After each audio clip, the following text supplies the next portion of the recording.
I'm a bad motherfucker. Greetings, Earthlings! Welcome, everyone. Hominids of Zio, slave planet Earth, shalom from my home, everybody. Yeah, we're going to finish this whole dreadful business with Lucas and Adam today, and then we're going to get into the real work. You know what we'd rather be doing? We'd rather be doing... Hold on a second. I thought I had this queued up. I did not. I'd rather be doing shit like this. And you're worried about the Yemenis interfering with ships? Hold on a second. Hold on a second. There's money been lost? He said, Israel is bombing Lebanon, is bombing Syria, is bombing Gaza, and you're worried about the Yemenis interfering with ships because there's money been lost over it? Is it a joke? Honestly, I just don't understand how you can take this perspective. What are you going to do about it? He's never going to tell Israel that they're committing a genocide, because this is not a genocide that's going on in Gaza. Then what would you call it? That's one of my questions to you. I want you to know, what would you call what's going on in Gaza if it's not a genocide? And my other question to you is, if right now the US and UK are bombing cities in Yemen, do you think that's against the UN Charter? Because I do. Please tell me. It might be okay with the international rules-based order that just make up as you go along, but it is not okay with the UN Charter. Give us a break. Boom. This is why the Irish are on a much different level, right? We love the Irish, right? And and happy belated St. Paddy's Day to all my Irish friends out there around the world. You know why the Irish speak so eloquently about human rights and dignity and freedom and liberty and all these things that we're supposed to embrace and espouse? You know why? Because they've suffered under the boot of tyranny for nearly a millennia. Nobody's more familiar with the struggle for human rights and dignity and freedom than the Irish and the Scots, right? There you go. Ireland shows the world the way. So I got about 20 minutes left on Lucas's stream, and then we'll open it up. And I got a lot of people asking me, why don't I push back, blah blah blah, blah with the Putin Russia thing. So I'm going to. You heard Adam say several times, he's a Duginist, he's a Putin shell, Duginist. We heard that over and over and over again yesterday, right? And while I'm very uncomfortable with the whole homage to Crowley that Dugin did, I'm not super familiar with what he's saying. He's a Eurasianist. He's Eurasian-centric. He wants Eurasia to rise, blah, blah, blah, blah, blah. And, are these his greatest sins? What else is going on? What else has he said? He said some very, very articulate, insightful things about the conflict in Israel, right? And he's a Eurasianist, so he wants Europe and Asia to combine to do some great things, whatever, economically prosper. Now, is that a bad thing? If I was talking about somebody in North America or Western Europe that wanted to create, alliances and trade hubs for their people to prosper, and I was calling them Atlanticists, these evil Atlanticists want to prosper. I feel threatened by that. The BRICS rising is horrible. God forbid anybody else prosper in the world besides us Americans. De-dollarization is bad. Every country should be under our thumb, at our mercy and our whim when we weaponize trade in the dollar. None of this shit makes sense. I've spoken to this about Adam several times. Right? And I'm ready to debate any of you guys, Adam included. Oh, he fired a general, and de-dollarization is bad. Dude, you're a Jedi on the theological, but this is your Achilles heel. And I've told him this to his face. I'm not talking out of school. And I try to do my best to impart the best advice and wisdom I can for all my friends. And I do get involved in some heated arguments and debates. And his sycophantic followers, not all of them, want to troll me. Guys, look, I'm not going to be in lockstep with anybody, not even my very good friend, Adam Green, or Lucas Gage, or anybody else. And Lucas hasn't responded. He hasn't texted me back. For what reason? I don't know. Dude, I got nothing. I have no beef with you except for the fact that you told me, you gave me your word, you weren't going to make this public, and you did. So now we're dealing with it. We're dealing with it. And like I said, I understand what you're trying to do. I get your strategy. But do you think, okay, can we agree to disagree? You said it yourself. You said it yourself. It didn't have to go down like this. It didn't have to come down to this. All of these things I agree with. But now, and all the gripers, they come in here and they think, oh, you're a nigger, you're a fucking you're a fag, blah, blah, blah. Have you taken a look? Have you seen these guys? Have you seen their profile pics, the ones that aren't too scared to use an avatar and a pseudonym? Have you seen their fucking pictures? These guys are like 160 pounds soaking wet, Coke bottle glasses with the tape in the middle, their pack of pens in their pockets, except they're not smart, right? You guys are the typical stereotypical fucking keyboard warrior. Oh, I can't wait for the Catholic theocracy and the revolution so we can repeal the 19th Amendment and we can deport you gays. Yeah, dude, if we were person to person and you were in the room with me, the last thing you'd ever do would be to take that tone with me. And you know this. And this goes to your fucking closeted homosexual leader who throws around the N-word. He'd never say that to a black person, in real life. Never. But you think somehow because you're insulated behind your fucking walls in your basement that you can freely throw this kind of disrespect around because you're anonymous or you have an avatar or a pseudonym. You're a fucking pussy, as are you all. You'd never come at me and say this shit to my face. Never. And you know it.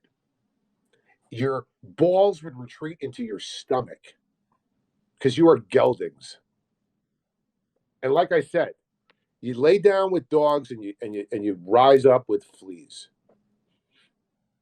And there is no fucking accommodation that's going to be made with HT. I let him on yesterday. Don't play it up like there's some kind of reproach mode. That's not happening.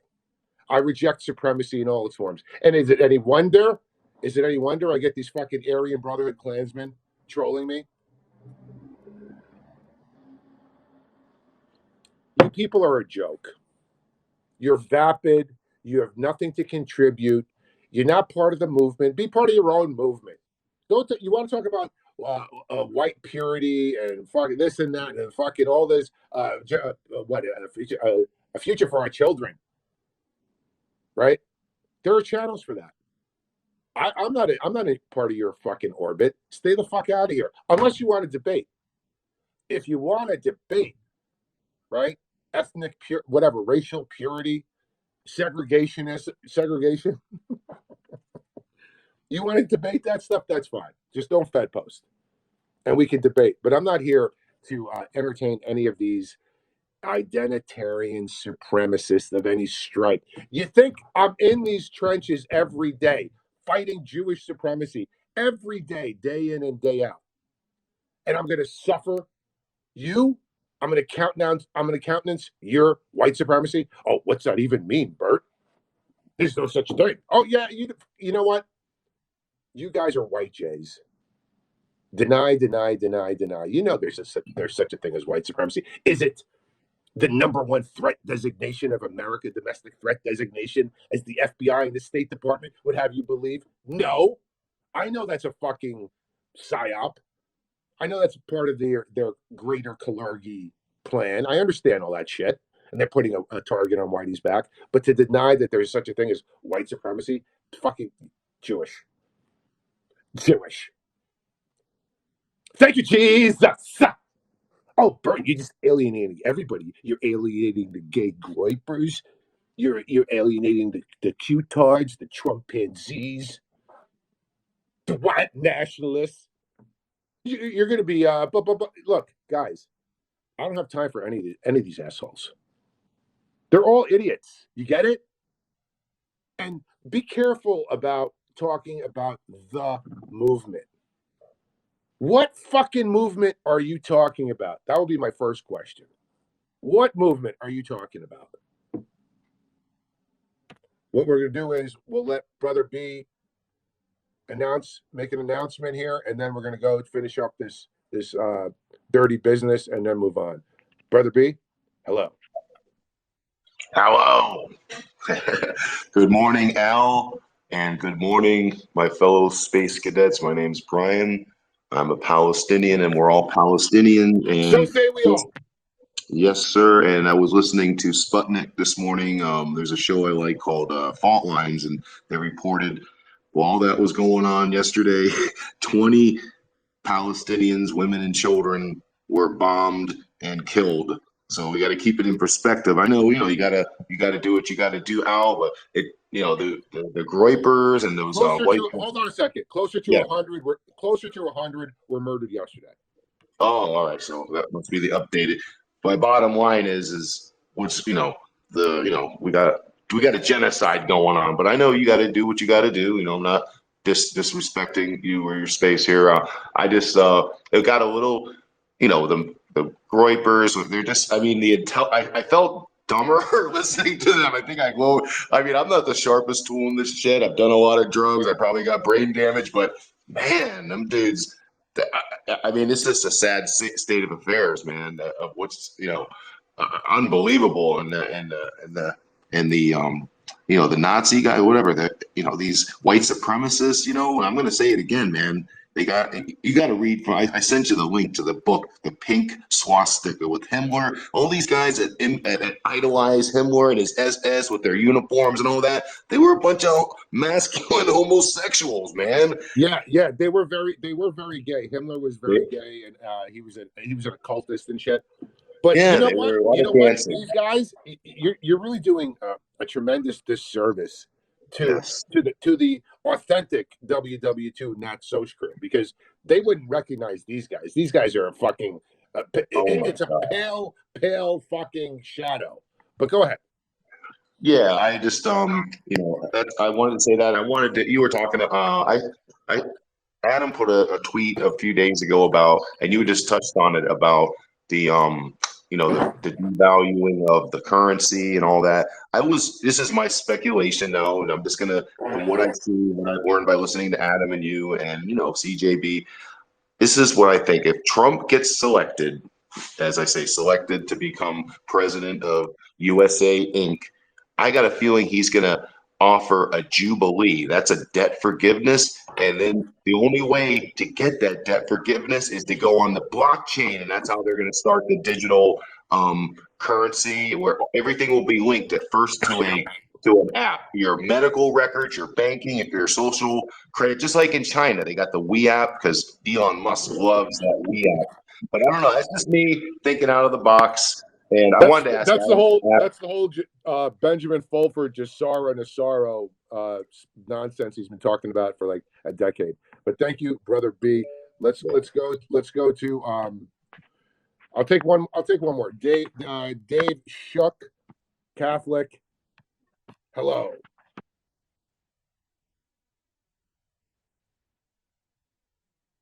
You got to speak, bro. You got to turn your microphone on and speak. Hey man, sorry, you just brought me up, right? Yeah, go ahead. Yeah, no, sorry. Yeah, you when you bring somebody up like that, you can't hear somebody for like a couple moments, because it's actually like a lead from being a listener to a speaker. So sorry about that. No worries. No worries. Go ahead. So I wanted to try to get up yesterday to talk to Adam, because I know you guys were having good discussion about this, and I do want to kind of bring something up. I mean, I will say this. You can see in my profile, I'm a self-identified Catholic, right? I think there can be a couple of different things true at the same time, and I'll tell you why. It's like, just because Nick Fuentes identifies as Catholic does not mean that like anybody who does is either a groyper or that all the Catholics are basically co-opted or that we all support Trump, because I'll be the first person to tell you, I think Nick Fuentes is kind of a clown. Yeah. I do think that Trump is going to be installed.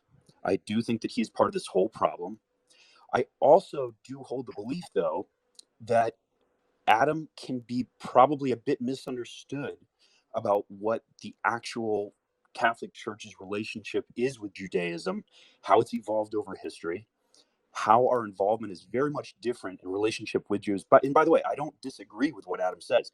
We are literally told that Jesus Christ was a Jew, and I understand that. So I understand there's a lot of arguments about like, okay, well, this is another basically limited hangout mechanism of Judaism. I Right. get that. In the fairy tale, Jesus is a Jew. Right. So I understand all that, and I get where he's coming from, but in terms of what the whole process was supposed to be about, if you understand what Catholicism is saying, is what it is he's basically a Jew who's coming along and saying, look, you guys have this, singular exclusive access to monotheism as a culture, right? And I'm here to tell you that's just not how it works. You don't need to be Jewish to believe in God. And we know that I'm not sure like how much you know about Catholicism, but essentially to sum it all up in a single phrase, we believe that God is love. That's love. Love equals God, right? So how can somebody tell you that you don't have access to that simply by virtue of the fact that you're not Jewish? And essentially, that's what Jesus did, and he got killed by the Jewish Pharisees for it. Now, essentially, what should have happened was, when that happened, I'm not sure if Adam understands what dispensationalism is. I'm not sure if he understands what the history is, but essentially, when the Jews had their first covenant, right? Jesus came along and said, I have a new covenant. And the new covenant is that Israel is my church. It's not a place. It's not like a group. It's literally the entire church now. Okay, so the dispensationalists obviously come along and they totally that's called covenant theology, and they totally throw that out the window. And I'm not sure how much Adam really understands about that. And I mean, I would appreciate being able to have a conversation with him, because it seems like he very much conflates just this idea that all Christians are essentially, somehow tied to the root of Judaism, and that could not be like more untrue. I mean, the church has been dealing with this internally as an issue for literally centuries. My man, you guys accept the Old Testament. You accept the 5 books of Moses as part of your canon. You accept their Jewish patriarchs, their foundational mythologies and fairy tales and mythologies, and you take and you've taken them as your own. You accepted them. So how does it not come from Judaism? Because Judaism became us. That's what we believe. That's what the New Testament tells us, is that there really is no, like, what we call quote unquote Jews today is some weird group that continues to use the nomenclature. I get it. Yeah, I've heard this argument before, and yeah, I'm not buying it. But you're welcome to reach out to Adam and have any kind of dialogue you like. Thank you, brother. Let's finish up here. Hey, thanks for the time. I appreciate it. Yeah. All right, my man. Not Kosher at All is now a monthly supporter. Thank you, Not Kosher at All.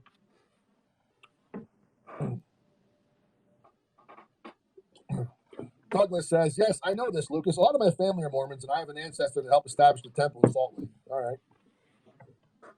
Not Kosher at All says, I love your approach, LG. Adam has turned into a teenage mean girl. Let's move on.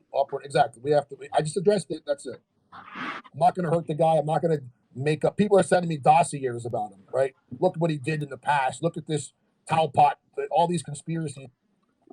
Talpiot, and he's not an Israeli. That's just a fucking program for gifted children. And Brendan O'Connell shot that, like, made that fucking the central core of his research and work. It's just a gifted and talented program that Israeli kids put the gifted kids, the higher IQ kids, in some kind of accelerated, academics, and it's isolating the best and the brightest. And every country has this. I don't care about all that. I don't have to hurt anyone. He's gonna collapse upon himself the way he's going. That's just the reality. Not Kosher at all says, my new idea for beating Jewish supremacy, compile an exhaustive compendium of Jews in their own words.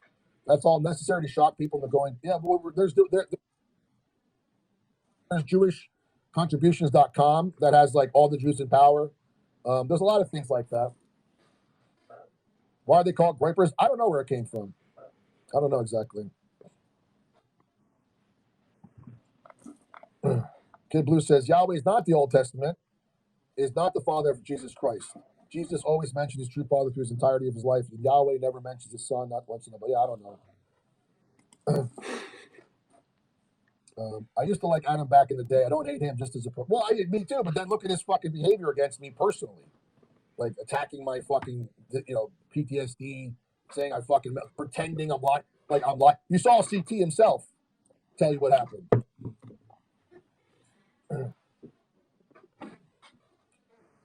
As far as professing their faith, that's fine. But Groypers, Christians, always spurg and attack pagans for professing their faith or brigade pagan faith. What is their faith? What are they promoting? I don't know, bro.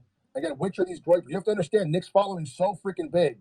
Unless Vince or Nick or one of the top people do it, you can't blame these kids who are 15, 16 who watch SpongeBob SquarePants. You know, I mean, it's like they watch SpongeBob. These kids, right? What are you gonna blame Nick for every person who says something?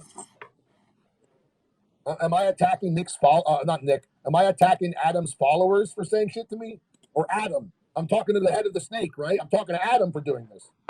Of course, his followers are. Go look at Adam's posts. Lucas is an idiot. I told you it was fake. They're all going to agree with him. That's how this shit works. If Adam does a live stream about me today or something, it's all going to be Lucas is retarded, the whole fucking thing.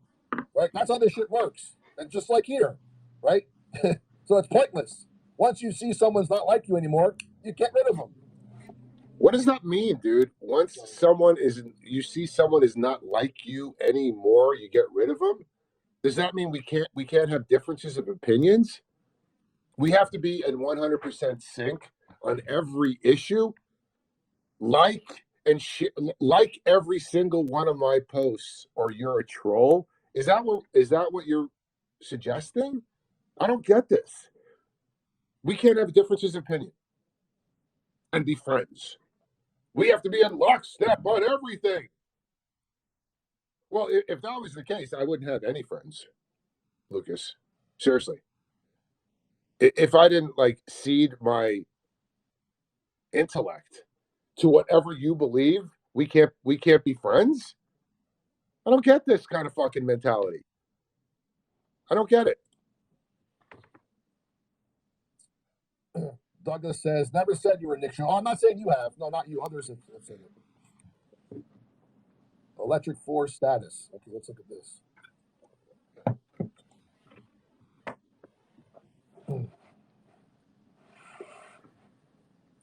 And I'm all for that. And your guys' Kabbalah seems like almost a reformed contemporary version that is kind of like a little bit new age self-help but for society type of thing. And I find that commendable. I can agree. I agreed with a lot of the things in your book.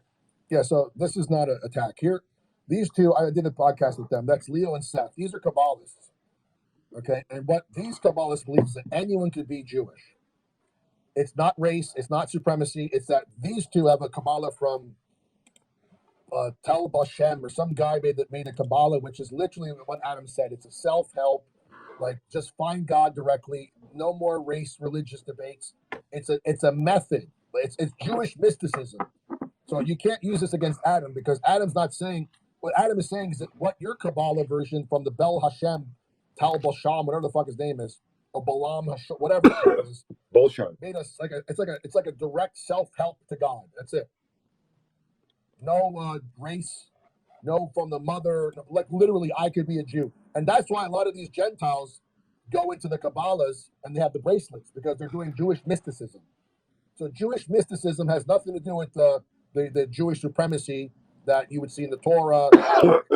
They don't like the language in the Torah. I spoke to these guys. I've done a podcast with them. So this is not a stab at. I would not use this as a stab at Adam because he's saying that their version of Judaism, the Kabbalah, that's not supremacist and kill people and rob the Gentiles. There's no usury in their version. How stupid do you have to be to start saying shit like Adam is a Kabbalist? And look, Here's my proof. He's talking to these two Jewish Kabbalists. I mean, it's so dumb. Like I said, these people are so stupid. It's painful. Right? It's literally love everyone, find God. So this is not an attack. Now, see, if I was a piece of shit, I would say, oh, see, I told you. No, I'm not. I will still defend the truth here. So this is not a stab at Adam at all. This is actually him just saying, at least your version isn't the genocidal, maniacal version that the other ones believe. So that's not, I know what you're trying to do there. Not trying, but yeah, that's not what that's about. So.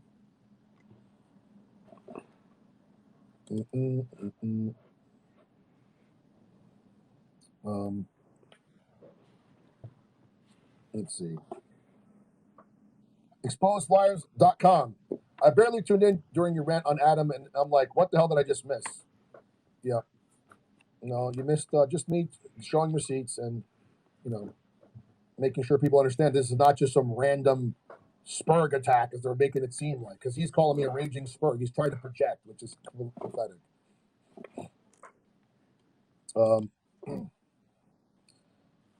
Let's see here. Christian Spurgs on X. Let's see.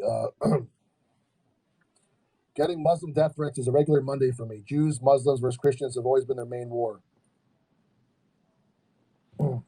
Yeah, who are these people? Bug your Jesus got nailed twice. Yeah, how do you know these are Muslims, bro? They respect Jesus. What are you talking about?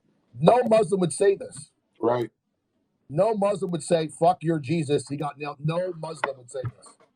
Muslim, they say Christ, peace be upon him. This is what I'm saying. You guys don't know who you're talking to. How do you know this isn't the fucking Israeli doing this? Right. You don't know who these people are. Like I told you, I got attacked by fake gropers. And Vince's like, what the fuck? I don't know these people. Happen to be right. You don't know, bro. Listen to me. They have people on the internet to sow division. Yep. No Muslim I spoke to talks like this at all. In fact, Muslims hold Jesus in very high esteem. They believe he was a prophet, just not the son of God or divine, because that's obviously not only not possible, but it wouldn't be monotheism, right? The whole Trinity thing is ridiculous. Can we be honest here? The ineffable mystery of the Trinity is absurd, and it didn't come into being until like 300 years or so, 200 and some odd 300 years into the Christian faith, they invented the Trinity. So whatever, I know it's your thing. It's your thing. God the Father have mercy on us. God the Son have mercy on us. God, Holy Ghost, little birdie, have mercy on us, Lord, please. We beseech thee, Lord. That's the Holy Ghost, little birdie, flying up to heaven and flying around God the Father and the Son, all the while chirping, glory, glory, glory, glory, glory, glory. Oh, it's so ridiculous. Oh, that's not cool. That's not cool, Bert.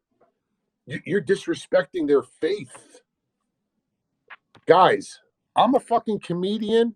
I'm a Jedi-level ballbuster and an accuser of the Jews. Thank you, Jesus. Thank you, Lord. Lord, Lord. Wake movement. Hello.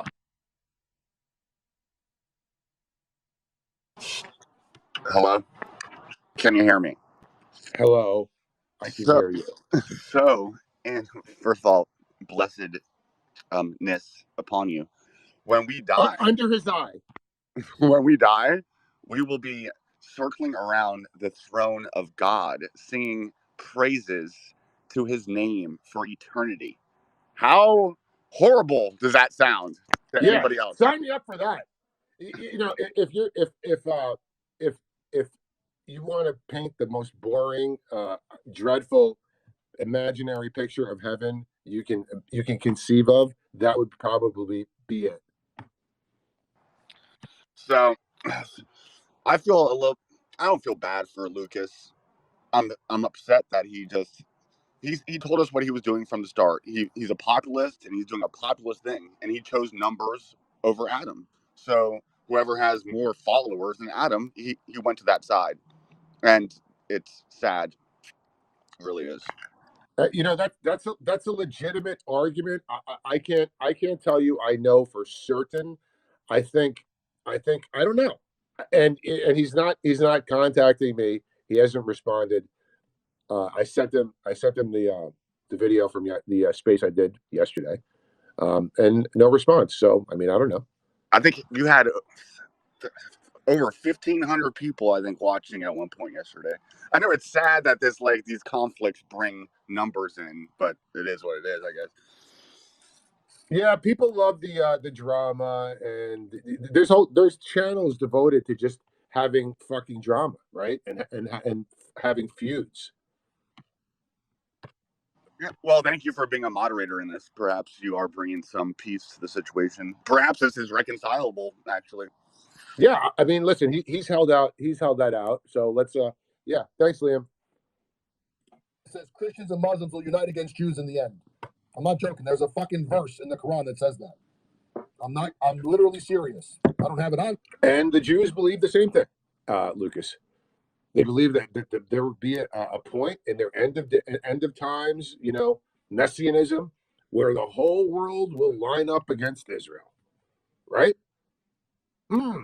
That's kind of a funny coincidence, is it not? Is that a funny coincidence? And the Christians believe that there's going to be a Gog Magog end of days apocalypse, and everyone's going to once again line up against Israel. And people want to speculate and say, "Oh, it's going to be Iran, Turkey, Russia, and China against Israel and America, and this will result in some kind of cataclysm." And look out your window, Goy. Turn on your Talmud vision, Goy. Yeah, they had the foresight, the foreknowledge to be like, okay, people aren't going to be on board with getting erased, so they're going to turn on us. So we'll put this in our scriptures. Obviously. Exactly. Yeah. They put in their poison pill. They knew people aren't going to put up with their bullshit forever, and they were going to finally get exposed with all the evil machinations and all the nonsense. You think you can escape karma, and you can't. No one can escape karma. The universe demands balance. The scales will be balanced. You can get away with rape, theft, murder, colonialism, whatever the fuck else. Usury, slave trade, organized crime, organ harvesting, warmongering and war profiteering, cultural and literal genocide. You think you can get away with it? You can't. Karma is calling. Luke McKee, hello. Hello. I found out something I didn't know last night. I found out now, of all the Jews that we're fighting right now in the spaces and what have you, who is the worst and who sells the best loot? Rabbi Shmiegel Boteach.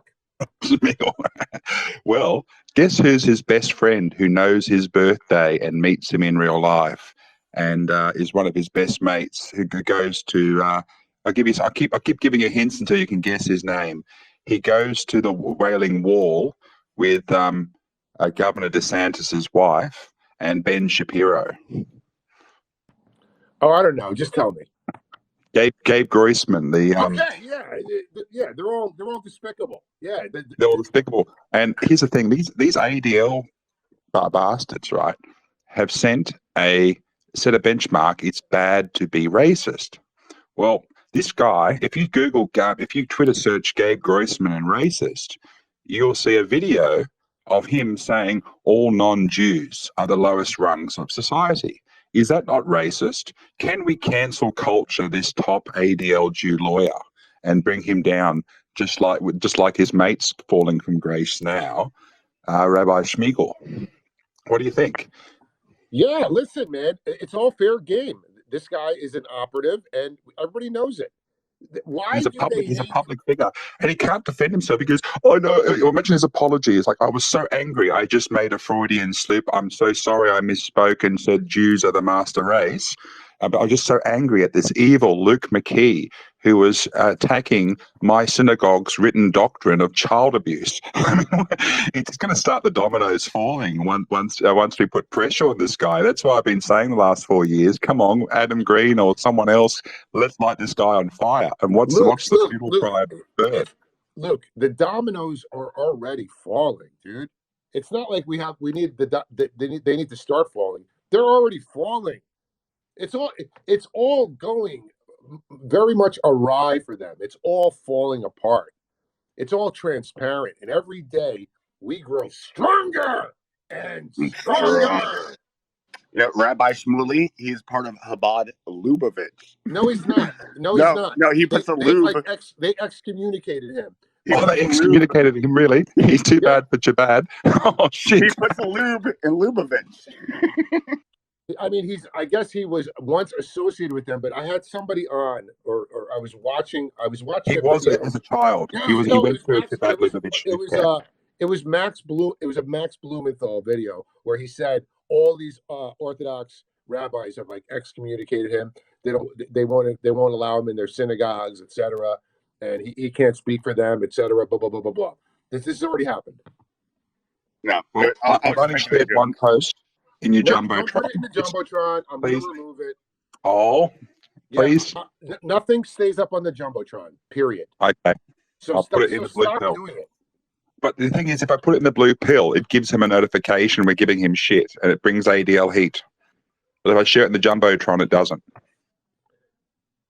So what? I don't care if we get on their radar. We're already on their radar. Just put it in the blue pill, please. Thank you. Let's. Okay. Are you done?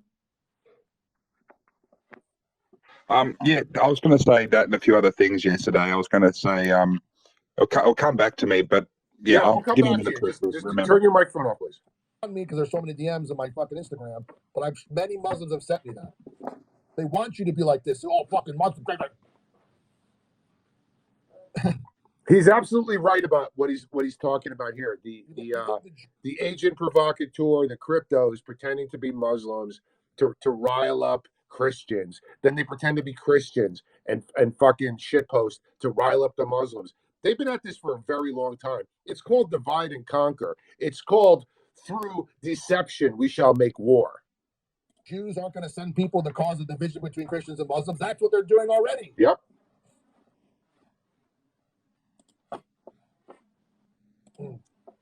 Layla, are you Jewish? Says Lone Star. Come on, Layla, stop trolling the chat, please.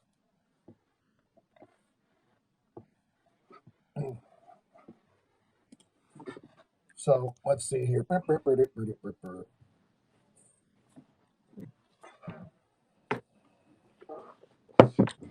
Adam finds lots of good clips on supremacists. Yes, he does great work. That's why I said to him, bro, go back to Jewish supremacists. Just expose them, man. That's why I said he was a great asset. Great asset. I learned a lot of shit from him. I did. I'm not gonna say I didn't learn anything, Brad. Of course I did. I used to watch his stream all the time. Learned a lot of shit. A lot of the videos he would get on rabbis, and then he started going on this whole CJP thing.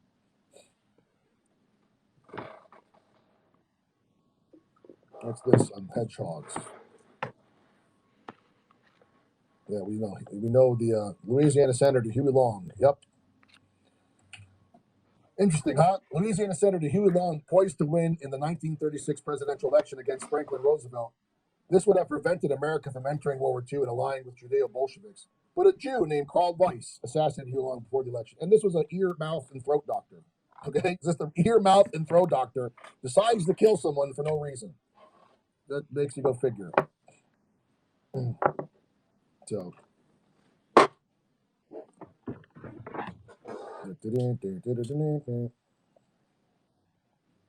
Oh my God, Jake murdering people, see? You are literally taking bribes from Israel. Is Adam under here like, wait, Jake, you should kill Jesus. You got to expose Jesus first before you do this. That's what Adam would say under here. What about the Christianity Mashiach myth? Like, bro, we're talking about this guy. That's what I mean by spurging, okay?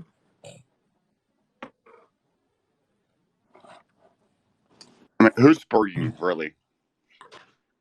Well, no, I mean, listen, going after Jake Shields is a fucking bad move, and I told Adam that.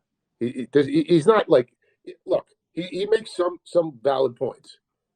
Hippie Zombie says, I think Adam is right about religion, but let's unite against the sons of the Father. Right, you would think that. That's what, I'm not blocking people who agree with Adam. I'm not disowning Adam as a friend because he disagrees. No, it's what he's doing. What's he doing? That's why. And then how he's fucking sneaky with the tweets, with the text to me and Sam, and then attacking Vince and this one and that one. His childish behavior, his feminine behavior, his Jewish-like behavior. And I put in quotes because he's not Jewish.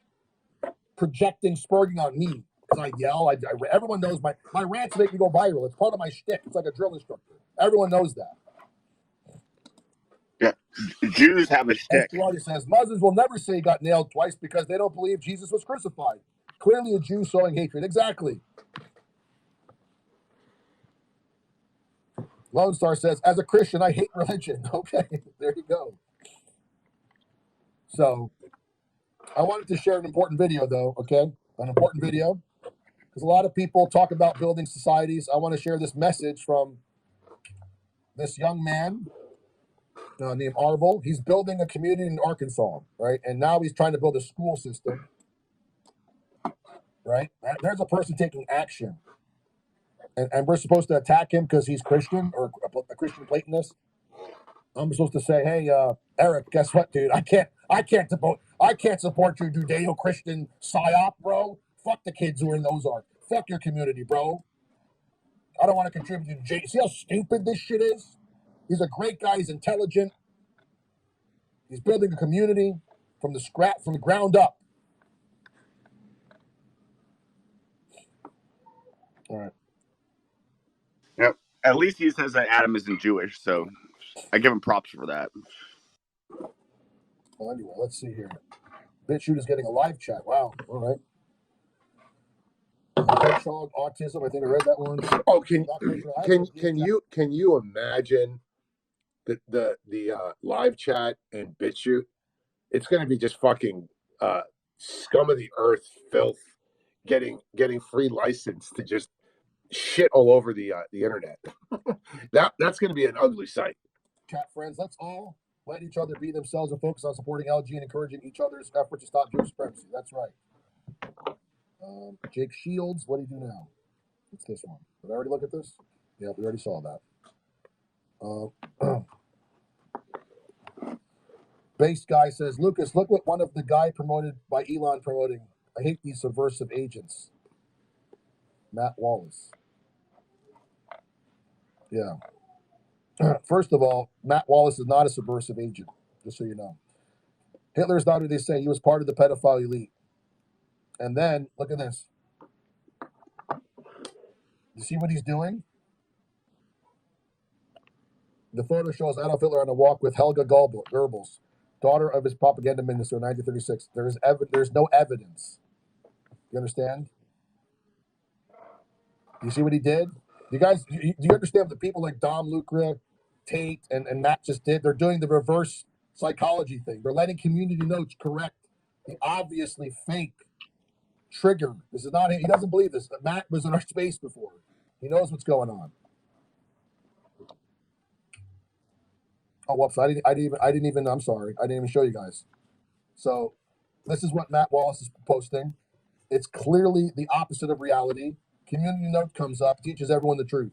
There's no evidence that there was a pedophile because there's always a Jewish person. He was one testicle. He had sex with his niece. He's gay. Scat porn. Right. He was gay. Right. He was a Jew. Even I mean, there's all this nonsense people come up with, and people are doing like Dom Lucre did it earlier, right? So you gotta understand, people have to work the system now because the system is run by Israelis. Okay, so let's understand. We got to play 4D chess now. It's almost done, guys. The relief is on its way. Mark Stein. What does he say here? Mark Stein. What's this?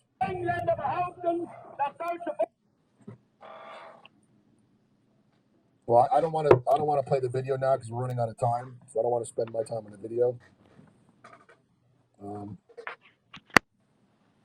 Midnight Soul says, my buddy from the Ozarks said the Fed shut this kind of stuff down. It was a militia group that would train like-minded people.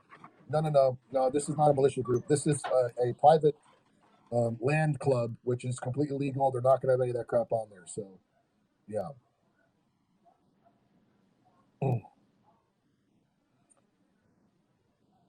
Talib, are you sure that Matt knows? It looked like he was being for real. No, he's not being for real. I'm pretty sure he's not being for real. Oh, by the way, we had a faker. We had a faker get nuked. This guy was running around as me. He had everything the same. Finally got suspended.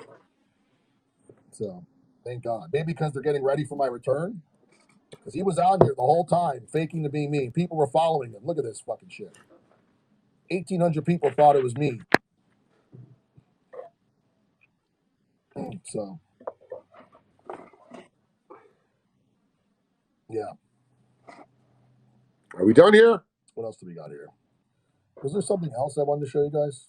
All right, I'm going to wrap it up with that. That's it. So we had about 28 minutes left from yesterday's clips, and obviously yesterday's stream went pretty viral, and we had a ton of participation and multiple requests to get in. And people, look, guys, while the stream is happening, I don't check my messages. So I had dozens of messages. Please let me speak again. Please let me speak again. Pleading with me. Look, everybody's going to get an opportunity. So if you've already spoken, if you've already had the microphone, I'm going to go to a first-time caller or somebody that wants to participate. So don't, the please of, the please kind of stuff is ridiculous. And if there wasn't a huge backlog of people, I would have let you participate again. But everybody's got to get a chance as democratically as possible. Let's go to back. Guys, you know the drill. Step up. Don't be shy. Make a request, then put your hand up, and then we're going to go in a nice order. We'll go to Enoch the Metatron. Hello! Hey, thank you for letting me speak. I just want to say a couple things. I just came into the conversation. I'm sorry I'm kind of behind on things. I have another X chat coming up this Thursday, and I just want to say to people, please support this channel. Seriously, people, we got so much disinformation out there. We have so many people out there just giving you just tons of bullshit, just like Infowars, and there's just so much deception out there. So all I want to say is I'm so grateful for this talking space, and please, if you can, please support this channel. So I'll leave it at that, but thank you for letting me speak. Thanks, Enoch. Appreciate you, man. Appreciate you, brother. I appreciate that very much. Let's go to Suleiman. Hello.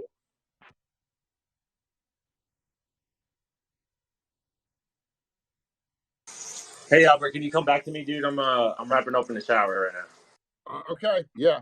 Too much information, bro. All right. Naked Suleiman. If we just worship Jesus on Saturday, Enoch would be happy, right? Is that all we have to do? I highly, recommend it. But the thing is, what's so horrible is that we've been grown up in a society where Sunday is our rest day. I mean, I'll be honest, like Sundays, everything's shut down. It's much easier, to have, our Sabbath on Sunday, but just to follow the scriptures and everything that Jesus said in the Dead Sea Scrolls and the Gospel of Thomas, keeping the Sabbath, it's a symbol, because actions are symbols, and actions, are a representation to everything that we believe. So if you can, worshiping on Saturday and keeping the Sabbath, just like the 10 Commandments say and what Jesus said in the Gospel of Thomas, it's really important, because if we understand, the revenge of the Jesuit order when the Protestant Reformation happened, one of their sworn vengeances was to get people on the Sunday, the day of the sun, which is their pagan worship day. And I understand it's tough. Saturdays, a lot of people work on Saturday. People got to take their kids to their soccer or their baseball, and Sunday is a much easier day. Regardless, it's just Okay, I was just gaslighting you. I I don't know, need a dude. whole I'm explanation. just okay, but yeah, I just strongly support that, and I really just want to say again for people, if you have a couple bucks, and if you can share this talk space, this is a really great breath of fresh air and all the deception. So just thank you, thank you so much for Albert and his time, and for letting us come together on this every single day. And I just can't thank you enough, Albert. Like I just really appreciate the effort and the time that you put through to let people speak, come forward, and it's just a really great breath of fresh air. You can finally turn off Infowars and don't have to listen to that guy who married a hooker. So Yeah, the melon head. High yeah, praise from the Metatron, Enoch. yes, Appreciate you, man. Appreciate you. appreciate you so much, bro. All That's right. awesome. That's awesome. Listen to this. You guys want to laugh? Listen to this.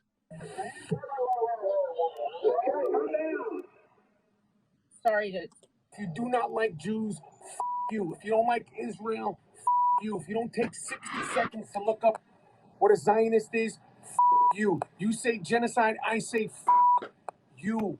You say apartheid, I say Apartheid. He can't even pronounce the word. It's apartheid.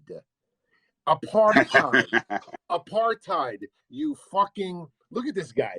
He makes that fuck face so often. It's permanently etched into his grill, right? Like just evil externalizing. say you. Say occupation, I say you, you dumb. You don't shake our hands at basketball games, you.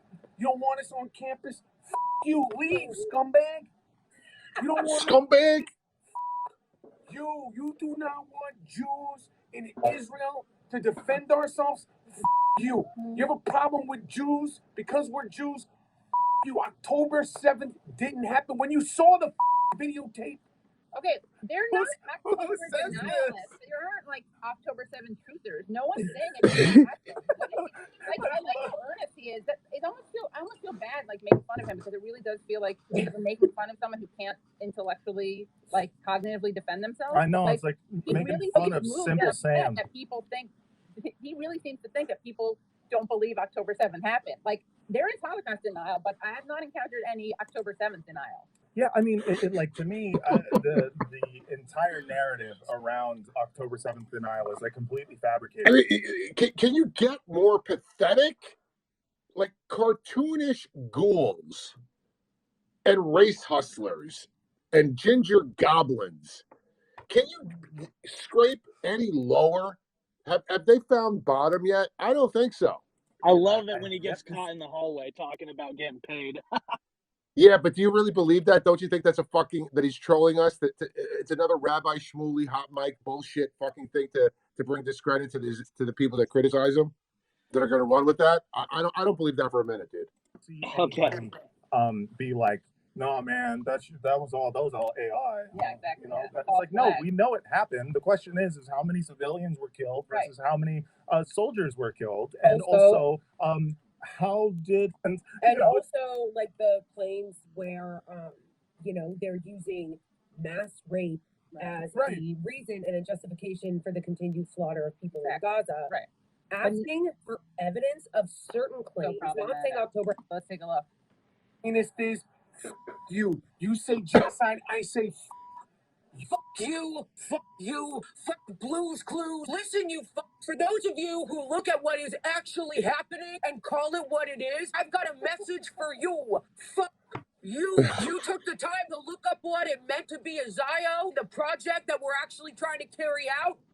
Fuck you, I didn't mean it literally. You say apartheid, I say fuck you. You say genocide, I say bring back the electric slide. You say occupation, I say what fucking sector. You don't like the IOF looting the fucking houses after they bombed them and stealing their wives' shoes? Fuck you, my wife wears an 8.5, it'll fit her perfectly. You don't want to watch my B-rate Hulu show? Fuck you. You say freedom of speech on campus, I say you snowflake. Wait, you don't like pasty strawberry blonde New Yorkers that turn bright red in the fucking sun, claiming indigeneity to the region? You called out Anat Schwartz and her New York Times fake atrocity propaganda? You want proof of anything? It's classified. Don't mind my beautiful fucking beachfront property. I am very oppressed. I'm Israel Todd. and Israel cha. That's pretty funny. I mean, look, he's a giant Oh God! pinata. He's a giant I, pinata. I've just realised something. You know how our Jewish friend before couldn't say apartheid. Yeah. Well, this ADL lawyer, Gabe Groisman, who's suing Berkeley Law over Palestinian student groups, he works for the friggin' ADL, and he can't even say the word racist. he was trying to say maybe he was trying to say anti-Semites like other racists, but he isn't, because he's a Jew, he's unable to enunciate his words. So I've just created a poll. Did Gabe Groisman do a Freudian slip, or he just can't speak English whilst he rules us in an English-speaking country? All right. Is this the same? Is this stuff the great? Is that the same guy who came on the X chat that I had last Tuesday talking about his website of 33rd Degree? Is this the same guy? No. I don't. Okay, You're the one who's telling people to read Aleister Crowley's Book of the Law that says sacrifice a child after cattle. Explain I never that. said read that. Wait a second. I'm confused. Aren't you? Holy books. Wait a second. No, I think you're the guy that has the 33rd degree masonry knowledge, right? I'm confused. Yeah, Yeah. I infiltrated him. This just sounds like the same guy who he came. I don't know if it's the same guy, but if it is, It is. I It's just Luke. wanna He goes after. Okay, He goes great. after the. Like this guy's great, man. Like people, what he said on the X chat and the stuff that he was when he chimed in, I thought it was excellent knowledge. And Wait I a second. really, I don't know if he's the same guy that came on your space, but he's been on my space dozens of times. He's the pedo. He's the pedo hunter. Yeah, that's awesome, man. Like, I don't know if it's the same guy, but if it is, thank you for your work, man, and thank you for everything you're doing. Despite all the you have protection and the genocide in Judge sent you. Alistair, good day to you, my friend. Who or what comprises the resistance to the Israeli genocide in Gaza? Great question. Well, essentially, you could Essentially the world, right? But he's going to give you the specifics. that it is the global south. Most of the Guys, I haven't seen this, so don't come at me like, oh, look at him trying to be cute and fucking. He's already seen this. I'm watching this. I like certain segments, and I watch them with my audience and have as organic and natural reaction as you all. All right, that's the way I do it.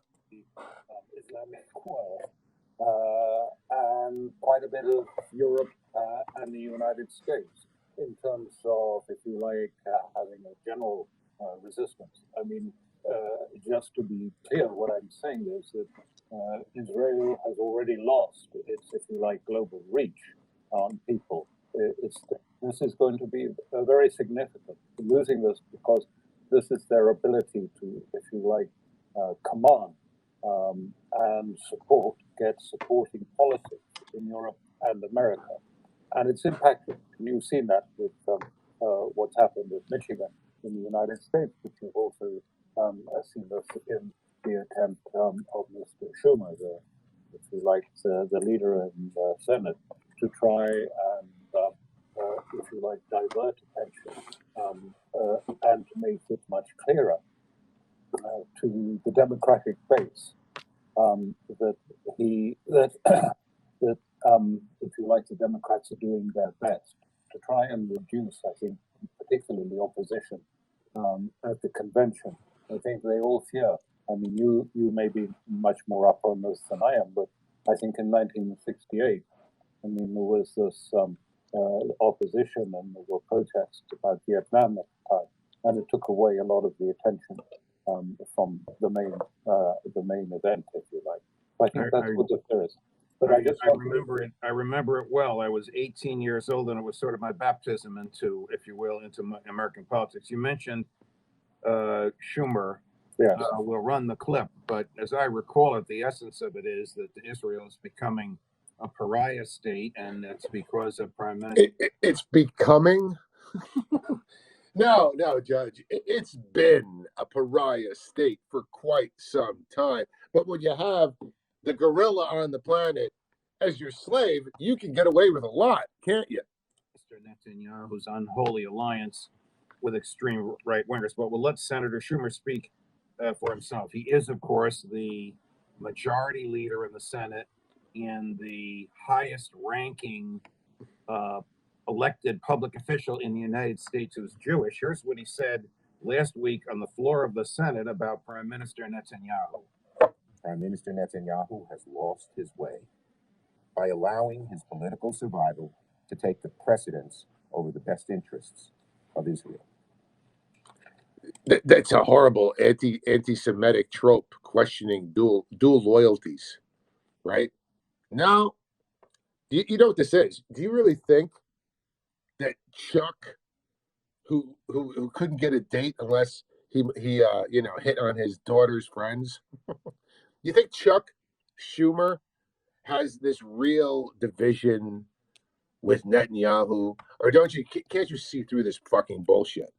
It's to give the Biden administration and the Democrats cover against the 80% of registered Democrats that are repulsed and revolted by the genocide in Gaza, as illustrated through their performances in the primaries in Michigan and Minnesota with the uncommitted votes. Hundreds of thousands of people voted against for none of the above, against a sitting incumbent Democratic president. Unprecedented. So that's what this is all about. I don't believe any of it. It's total fucking theatrics and a cynical political fucking strategy. He's put himself in coalition with far-right extremists. Yeah, when did he do that? That didn't just happen. And as a result, he has been too willing to tolerate the civilian toll in Gaza, which is pushing support for Israel worldwide to historic lows. Israel cannot survive if it becomes a pariah. As a lifelong supporter of Israel, it has become clear to Jewish people. The Netanyahu coalition no longer fits the needs of Israel after October 7th. The world has changed radically since then, and the Israeli people are being stifled right now by a governing vision that is stuck in the past.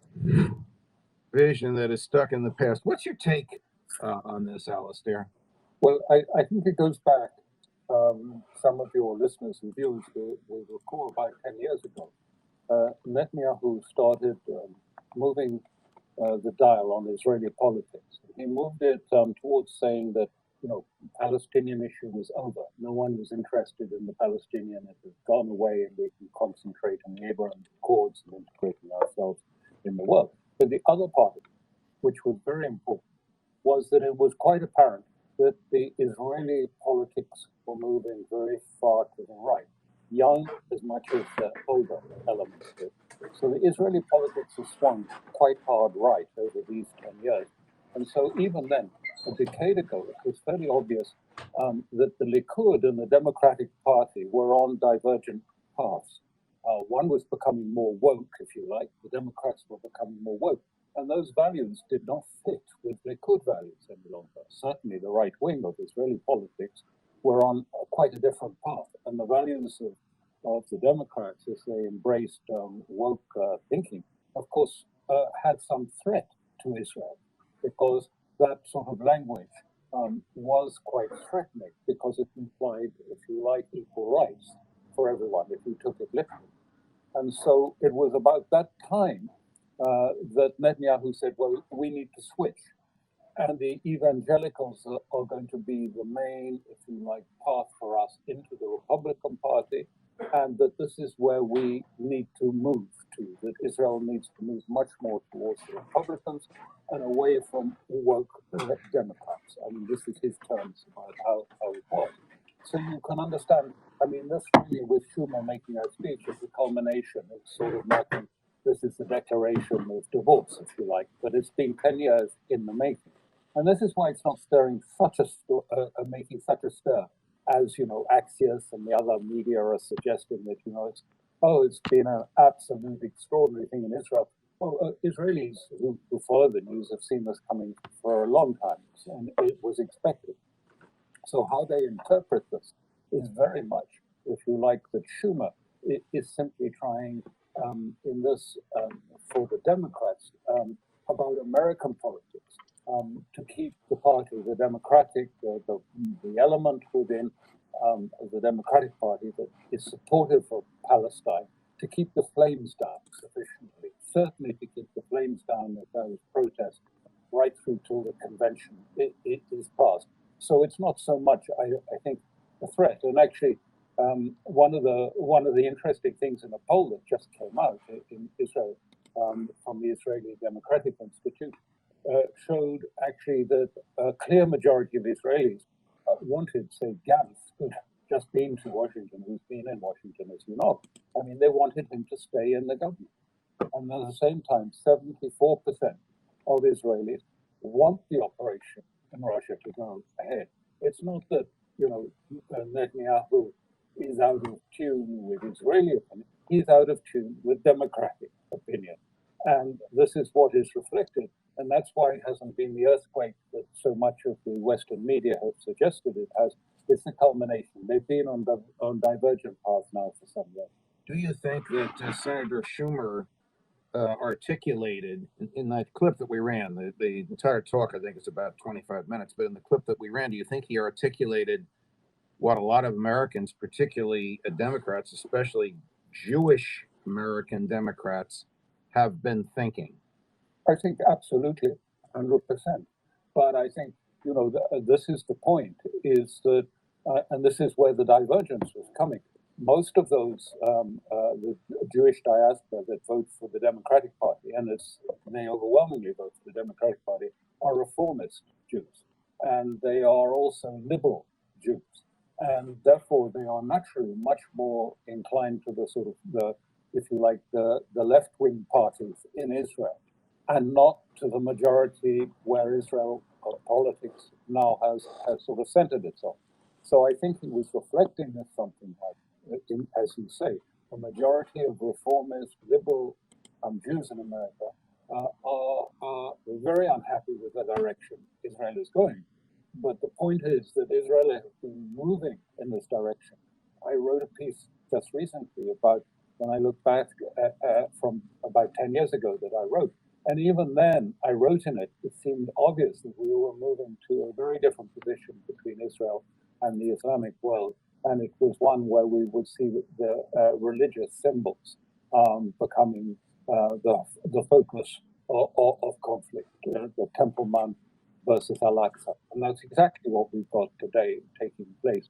And so Israeli politics has moved on, and the American liberal constituency hasn't properly assimilated this. The new Israel is something they find very difficult to accept. Suleiman, go ahead. Hello.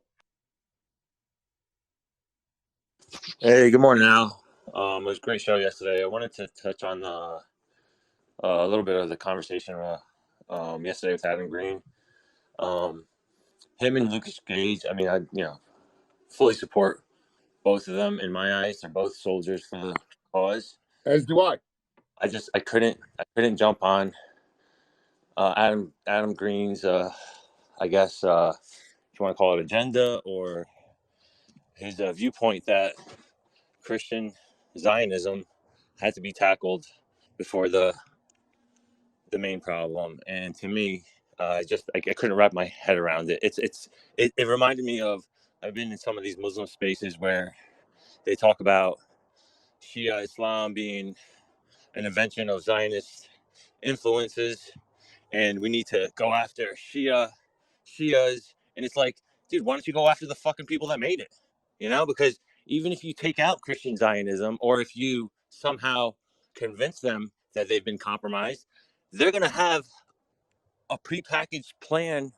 And if not, they always have something in the works. There's always something else that's going to come out. You need to go after the head of the snake. And I just couldn't wrap my head around how you're going to go after all these other the soldiers of Zionism rather than Zionism itself. Well, that's what Adam does, isn't it? I mean, he debunks Judaism, And if you believe that Judaism is false, which it obviously is. It's a mythology. It's Jewish Bronze Age mythology. Okay, it's not real, but hey, somehow, I wonder how enough people have been hoodwinked and convinced and indoctrinated and programmed to believe that these Jewish fairy tales. Okay, that's unfortunately the reality that we live through. So yeah, you go after that, and then Christianity and Islam become fruit from the same poison tree, and it's debunked. Debunk Judaism, you debunk Abrahamism. Period. Yeah, I know. I agree. I agree with that. They're all branches, I guess, from the from the same tree. But I guess my take from Adam Green's viewpoint was that we have to tackle Christian Zionism first, and I just didn't agree with that. No, that's what Lucas says. Lucas says you to go after the evangelical Christian Zionists and leave the anti-Zionist Christians alone. That's what Lucas says. That's not what Adam said. I got you. Yeah, because I asked Yeah. him a few times, and he kept saying, we need to tackle Christian Zionism in America, and he said it several times. But maybe I just missed. No. He believes that, but that wasn't like his assertion. About who to take on first. Yeah, his thing right now is debunking Christianity. Why? Because of its overwhelming influence within America, right? The Christian Zionists through AIPAC call the shots. They're the ones that drive all these Jewish wars, right? So that's a pretty fertile area to concentrate your efforts on. Yeah. Let's go. Yeah. Yep. All right. Appreciate that, Suleiman. Superhuman. Hello. Albert. It was a good space yesterday. I was listening in. Some technical difficulties, couldn't get up. I wanted to give Adam just my 2 cents in clarity, but I'll do that another time.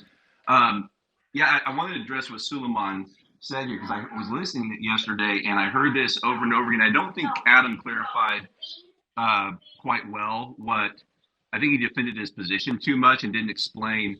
Like what I see from him is he's going after any part of it, right? Is like it doesn't matter if it's Jewish supremacy or Judaism or Christian Zionism or evangelical or Christian anti-Zionist. He takes an attack wherever he finds it, right? And it's not like he prioritizes one and says, "Oh, let's leave this one alone and let's go after this one." Right.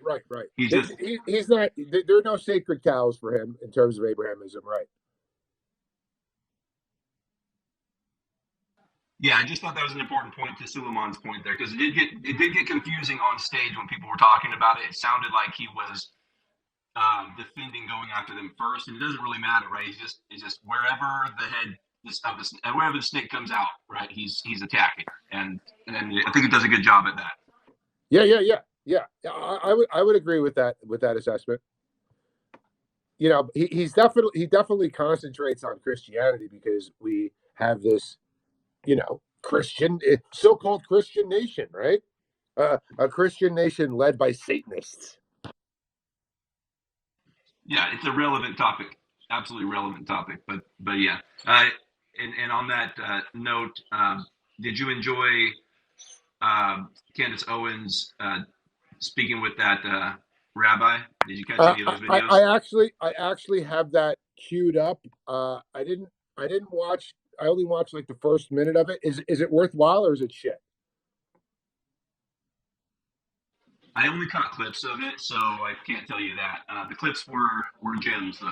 The clips that I saw were gems. All right, send me the clips that you saw. I don't want to play it's like an hour and a half. Send me the clip. Message me the clips that you saw. I'll share that. Thanks, man. Appreciate you.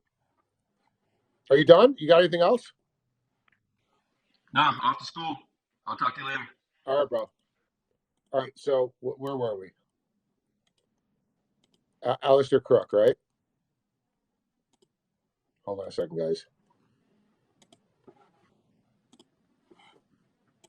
And acknowledge, that this is how it is. That 74% of Israelis would like a military operation in Rafah, knowing full well what that would mean in terms of dead Palestinians. They don't mind. So this is a new Israel, and it's something I'm not sure that the White House has really grasped, or if they have grasped, have just decided, well, the best thing we can do is to firefight and to try and say the right things for our constituency base so we don't have trouble in the primaries and at the convention, even though we know it's not going to make much difference within Israel. I don't know which it is.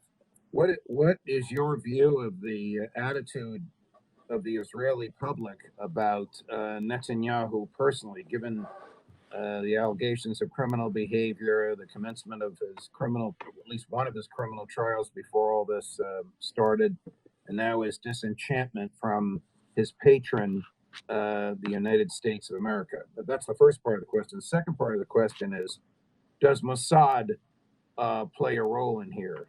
If, for example, if the CIA decides to whip up demonstrations in the streets against the Netanyahu government, as they did a year ago when he tried to take over the judiciary, what role would Mossad play in that? I think a year ago, Mossad went along with what the CIA wanted. Would they do that again? Well, I suppose I would say something slightly against the current trends of thinking.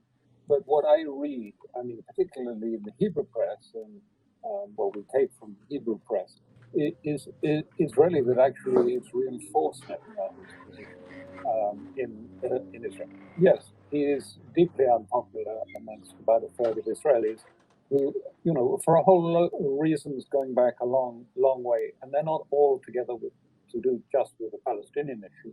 He's not popular. He's known for corruption and other things, and he's got these trials taking place against him.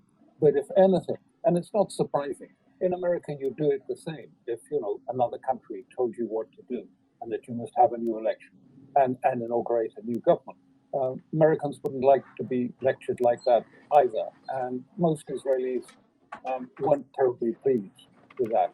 And just to be clear, as I said earlier, the Democratic Party successively over these years has ceased to be the patron of Netanyahu. If you recall, when the embassy, U.S. embassy, was moved from Tel Aviv to Jerusalem, it was under the patronage of the evangelicals, not the Democrats. Right. Right. And most of those evangelicals are Republicans, and most of them are staunch Trump supporters. Let's just take a step back from Netanyahu's problems and the conflicts with President Biden and Senator Schumer and look at the big picture here. What role do you see Iran playing in any resistance to Israel's imperialism, whether it's... Hold on, let's play this first. Listen to this. So are you saying Benjamin Netanyahu deliberately boosted Hamas to try to prevent a Palestinian state? Yeah, sure. He deliberately and systematically even told on record. This is pedophile former Prime Minister Ehud Barak, who visited with Jeffrey Epstein like I don't know 30 some odd times, and there's very famous pictures of him from like photos, him covering his face as he's going into his Upper East Side mansion, right? Former Prime Minister of Israel, who just happened to be, talk about happy circumstances, happenstance, just happened to be in the BBC studios the morning of September 11th, 2001. Oh my goodness. It's just a coincidence, guys. Just a simple coincidence. Whoever wants to avoid the threat of a two-state solution has to support my policy of paying protection money to the Hamas. So what we did, with the permission of our Prime Minister, is to let Qatar to transfer a huge amount of money in cash, probably more than $1.4 billion. By doing it, we increase the power of Hamas. We did everything in order to make sure that Hamas will go on controlling Gaza, and Palestinian Authority will control the West Bank, so they will fight each other. Netanyahu maintains the Qatar money was to avoid a humanitarian catastrophe. Oh yeah, because he's such a humanitarian. Yeah, he was doing it to avoid a humanitarian catastrophe. Oh, right. Because he cares so deeply for the welfare of the Palestinian people. Sure, right. Okay, gotcha. Netanyahu has now vowed to destroy it. He fed the beast, and it exploded in our face. If you base your national security strategy solely on force, then you need to win 24/7 forever. Okay. Interesting, right? Interesting. To expand the borders of Israel, or whether it's the genocide against the Palestinians, or both? I think this is very important. Iran has played a very, if you ask me, a very shrewd diplomatic game in this period for many years now, and I followed it quite closely over this period. Iran has put a new form of, if you like, military thinking together, because, of course, it was quite clear to them that the United States had dominance of the skies, it had an Air Force, Iran had nothing. So the Iranians set to and made their own Air Force. It's not a conventional Air Force, it's an Air Force of smart, earth-hugging cruise missiles and swarms of AI-driven drones. And this has provided a deterrence. They've embedded these throughout the geography of Iran. And the other part of it is they've created with others. It's not just Iran that's done this. There are many other people that have been involved. Syria, for example, and of course Lebanon and Yemen. And they've put together a coalition of like-minded movements that are not the nation state, the states in the region, but are, if you like, independent to a certain extent, although they reflect their own states as well. And those agree on a consensus approach and have been planning the next stages of this, of the slow increase. And so what Iran has always done, and the resistance leaders, Hassan Nasrallah is by agreement the sort of spokesman of the resistance, and they only move by consensus. And one of the things is that they want to have control, incremental control of the intensity of conflict. So they raise the flames, they lower the flames, they move the flames here, they move them somewhere else, and always to keep escalatory dominance with them and not with Israel. So that Israel is always responding, and they are not actually activating the resistance. And really, I mean, this has made it, Israel is really facing, and you see this reflected in the Israeli press, the greatest threat. I mean, since it was first established. They have fronts open on many sides. They have economic problems, but more than anything else, they have internal problems.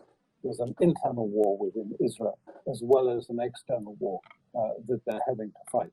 And they know that if they do end up fighting with Hezbollah, it will be, conventionally in the West, they just say, well, I mean, what with America backing Israel and with Israel's military forces, it can't lose because they have everything, they can just bomb them to dust. Well, that was what they tried to do in 2006, and I assure you it's got a lot more sophisticated by Hezbollah now. So really, I mean, there is, Israel may lose out. What does Iran want to see? Where is this going? And Iran has always suggested it's in favor of a Palestinian, a one-state solution, a Palestinian state. And the solution is simply that Israel would give up the Zionist element and just live in the region like ordinary citizens within the region.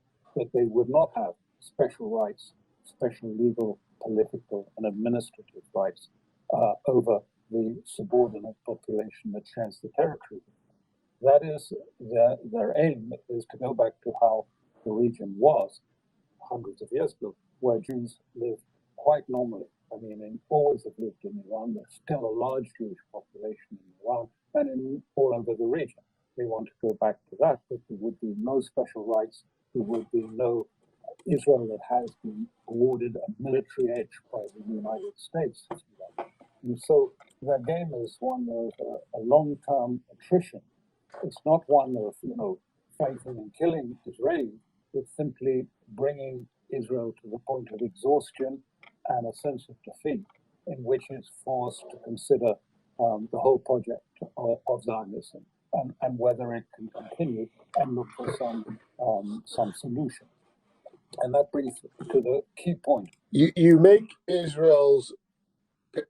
Israelis pay a very steep price for maintaining their supremacist, ethnocentric, Frankenstein abomination project in the Middle East. That's what you do, and that's what's being done. What is the way forward? I'll tell you a surprising anecdote, but I remember it well. One time in Israel, when I was talking to the head of the Israeli Atomic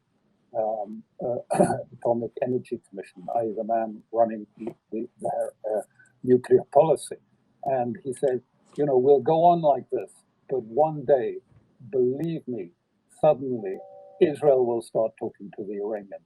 And he said, after that, America would follow suit, and long after that, the Europeans would get there and get it. But that, he said to me someday, the only way out of this eventually is going to be when we all recognize that it's important to bring Iran into the situation. Incidentally, Trump said something quite similar, I think, over the weekend. And he said, actually, I'm going to get the, Abraham Accords, okay. But he said, and Iran will probably be part of it, which was a very striking, important change of language. Because until now, he's just said, well, we sanctioned them to the sort of dust when I was in office. And now he's saying, well, yes, Israel needs to be part of the region, and Iran will be part of that framework. So right. This raises a couple of questions. Do other Gulf state nations resent the Abraham Accords? Hasn't Iran not only survived but thrived, just like Russia, notwithstanding American sanctions? And does Israel realize that if it attacks Hezbollah, it will incur the wrath of that AI Air Force that Iran has? Well, yeah, I mean, there are dissidents within Israel who understand the danger, and they keep warning. General Brick was one of them, but there have been others that have said, we engage with Hezbollah at our peril because we will be destroyed. I mean, the point here is that the Israeli military, as I say, it's not about killing soldiers. The point is that Hezbollah have the ability to take out the entire infrastructure across Israel, airports, all of these infrastructure projects, ports, airports, right to Iraq. It's not a simple joke. This is serious deterrence. But Israel seems to be compelled down that route because it's not prepared, if you like, to give up its present paradigm of Zionist, if you like, hegemony over the river to the sea. And if they want to keep that, then the inevitable is going to be that they will go to war with Hezbollah, and people realize it. What do the Arab states think about it? Well, the Arab population, I'm told, is explosive. And now everyone says, but the Arab street, we don't really believe that. I think it is at a different level now. I think it is at a different level.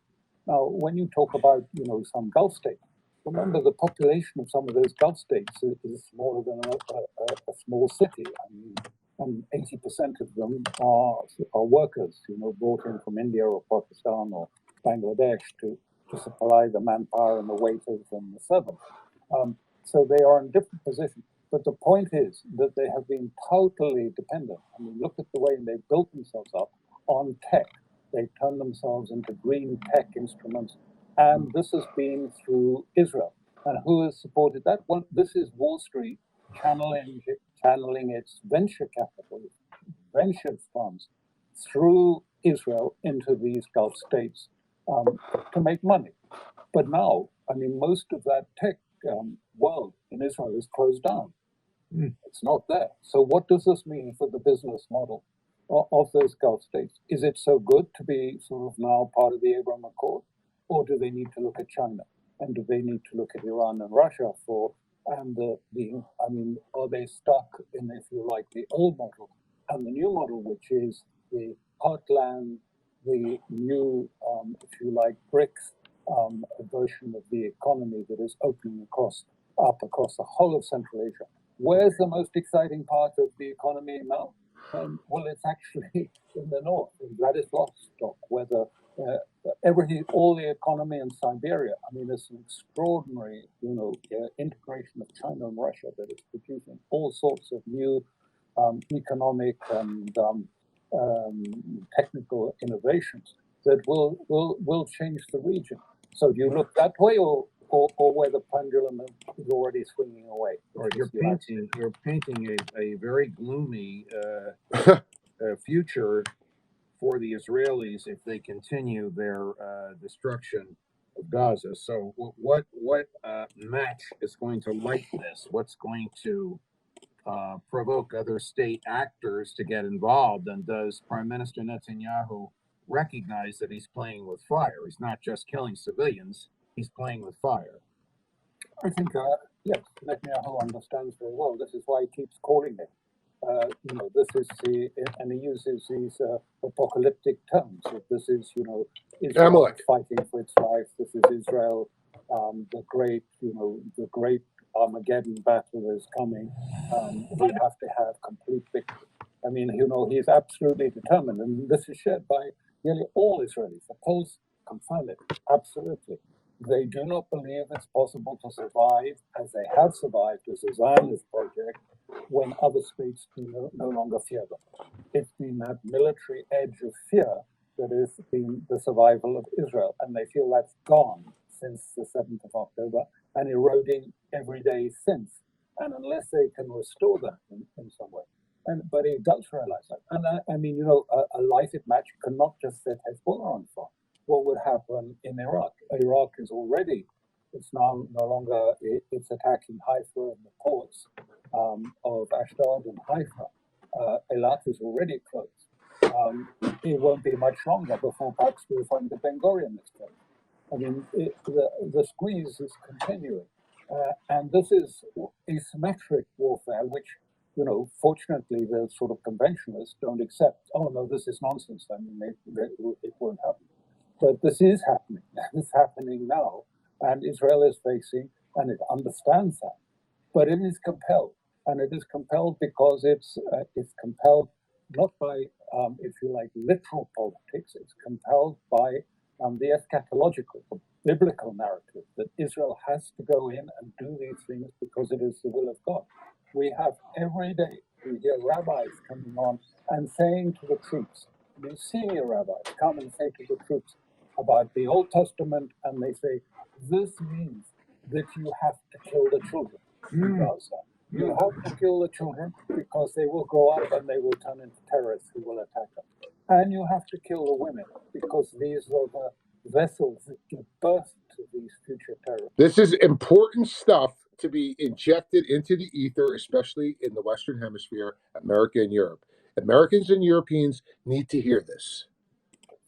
And you have to kill all. And it is in the,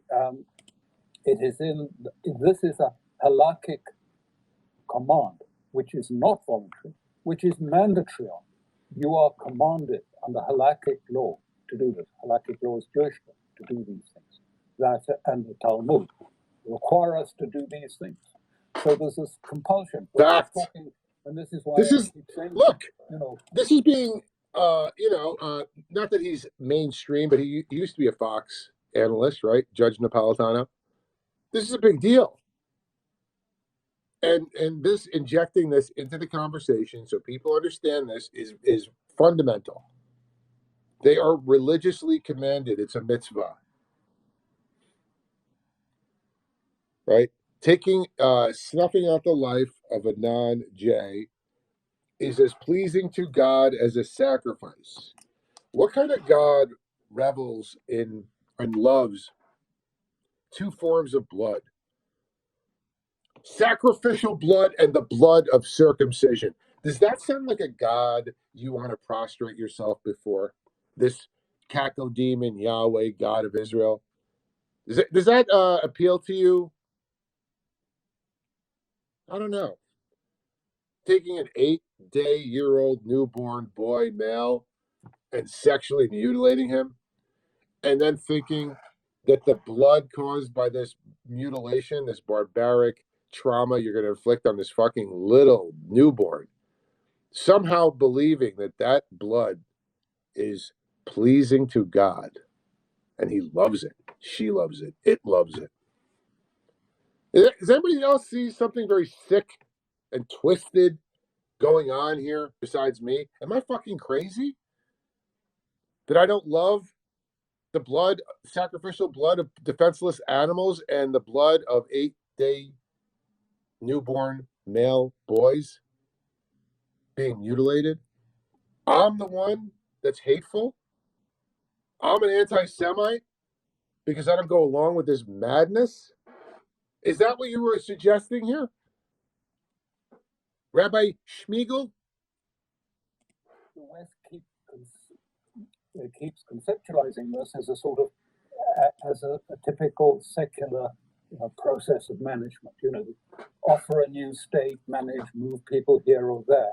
But actually, you're dealing with forces that are very different. I mean, there are the literal aspects of it, but there are other forces that are very different. These are the forces of biblical myth and story, and they compel people to act and follow things that may not make a lot of sense in the literal world, but nonetheless are very compelling to those who believe in them. Before we go, I want you to hear what Joseph Borrelli, the EU's top diplomat, said earlier today with respect to the famine in Gaza. In Gaza, we are no longer on the brink of famine. We are in a state of famine, affecting thousands of people. Chancellor Scholz told Prime Minister Netanyahu, we cannot stand by and watch Palestinians starve. Okay, then what are we going to do? We cannot stand by and watch Palestinians starve. What are we going to do? Yeah. Because this famine is not a natural disaster. Right. It's not a flood. It's not a earthquake. It's entirely man-made. Mm-hmm. By whom? Let's dare to say it. By whom? Well, yes, Israel is provoking famine. Yeah. Oh, how do you say that? What evidence do you have? Come on, what evidence do I have? Hundreds of trucks are waiting to enter. And it's absolutely imperative to make crossing points work effectively and open additional crossing point. And it's just a matter of political will. Israel has to do it. It is unacceptable. The starvation is used as a weapon of war. Yes, the starvation is used as a weapon of war. Let's say that. And it's not a question of a lack of sufficient supplies. We hear that there are several months. It's amazing. To hear this guy's take on Russia, Ukraine is cringe as fuck. Total Russophobe, shitting all over Russia, warmongering. We have to do all we can for Ukraine, blah, blah, blah, blah, blah, NATO, blah, blah, blah, blah, blah. And then at the same time, he can be so based on Gaza as far as the man-made crisis of starvation and using that as a weapon of war and the collective punishment and laying the smackdown on Israel's monkey ass. It's amazing, right? You could be so based in one conflict zone and have your head so far up your ass in another. Challenged. Hello. Hello, can you hear me? Yeah, go ahead. 5 by 5. This is kind of going a little bit to Adam said yesterday. I've been both Catholic and evangelical in my life, and they compete against each other, but they have kind of similarities. Because the Catholics, you can't say anything against the priests and what they say about the Bible. They look up to them like gods. Everything they say is correct. You can't think on your own. But then the evangelicals, when you get into the difficult passages like you talk about in Joshua, Deuteronomy and stuff, with the genocide goes on, they're always answered to that. Oh, that's just God's will, because they get rid of the evil. And they can never give a really good answer for that. And I wonder if you've ever heard one. That's all. No, I've never heard a good answer because there is no good answer. It's Bronze Age Jewish mumbo jumbo mythological fairy tales. Yeah, it's starting to seem that way a lot. Thanks a lot. You Yeah. do a great job. Thank you, brother. Appreciate you. Of food stock on the Egyptian side. Several months of food stock. And is used as a weapon of war. I've not heard, maybe you have, any diplomat or head of state or high-ranking person in the foreign ministry of any relevant country make a statement that direct. But what is he going to do about it? What That's can he the do point. about it? This is a counterpoint to Schumer's speech, effectively. I mean, you know, he said the right thing. Schumer said many things that were correct. He also said things that are correct. And I looked this morning at what is on the agenda for the European Union Council meeting that is coming up. And it said, we're going to do two things about this. What we're going to do is we're going to tighten the sanctions on Hamas, and we're going to sanction more of the settlers. That's what we're going to do. I mean, it's fatuous. It's all PR.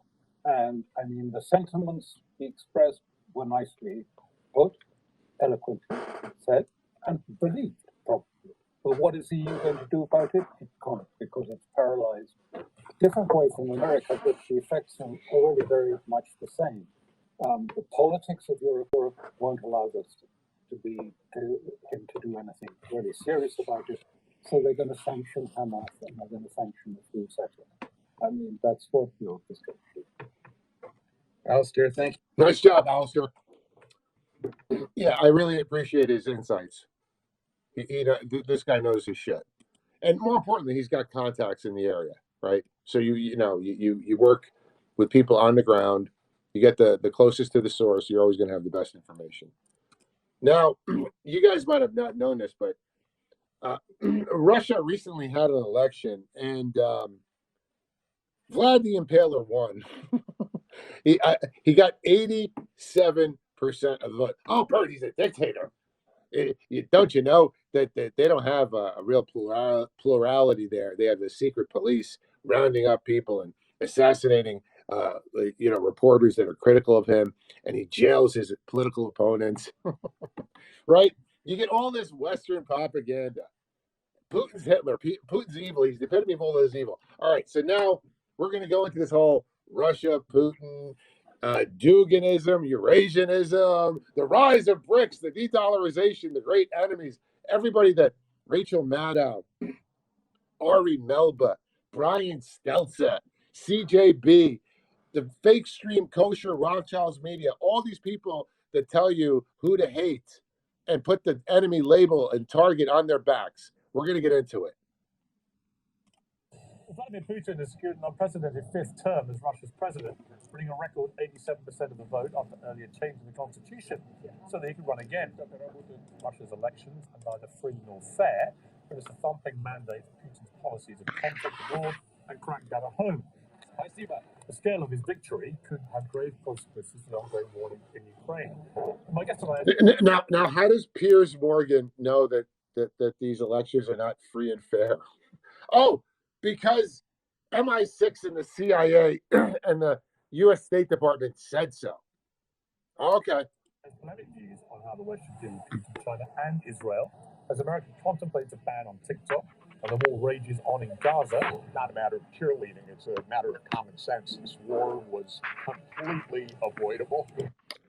Xenophon, hello. Hello. Yeah, go ahead.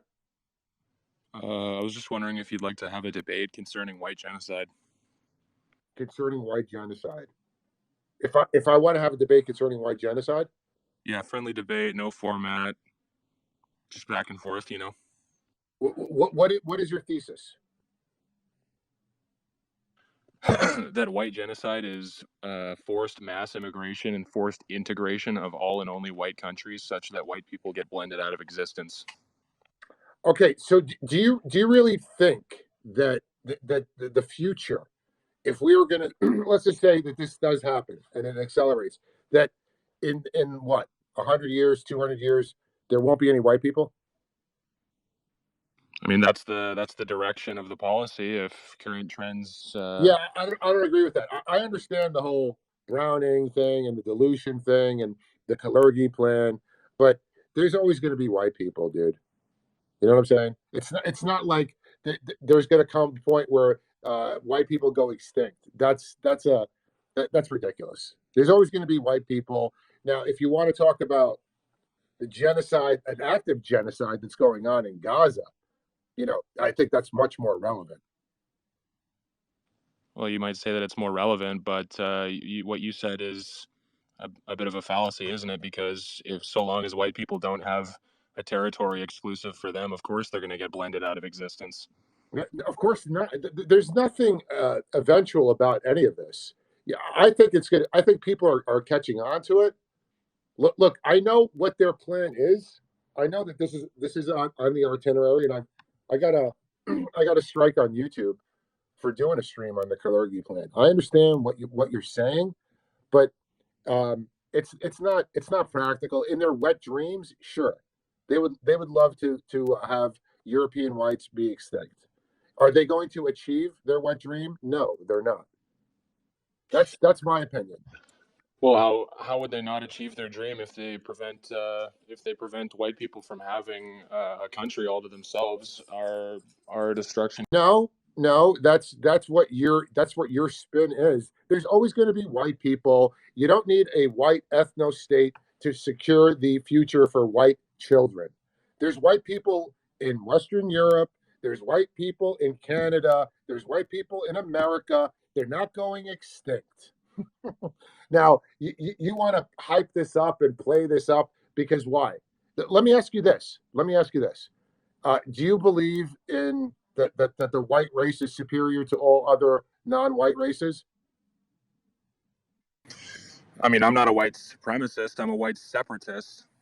Okay, so you don't believe that the white race is higher level than other non-white races? It doesn't have to be superior for you to protect it from genocide. I'm not saying that. Let me What? finish.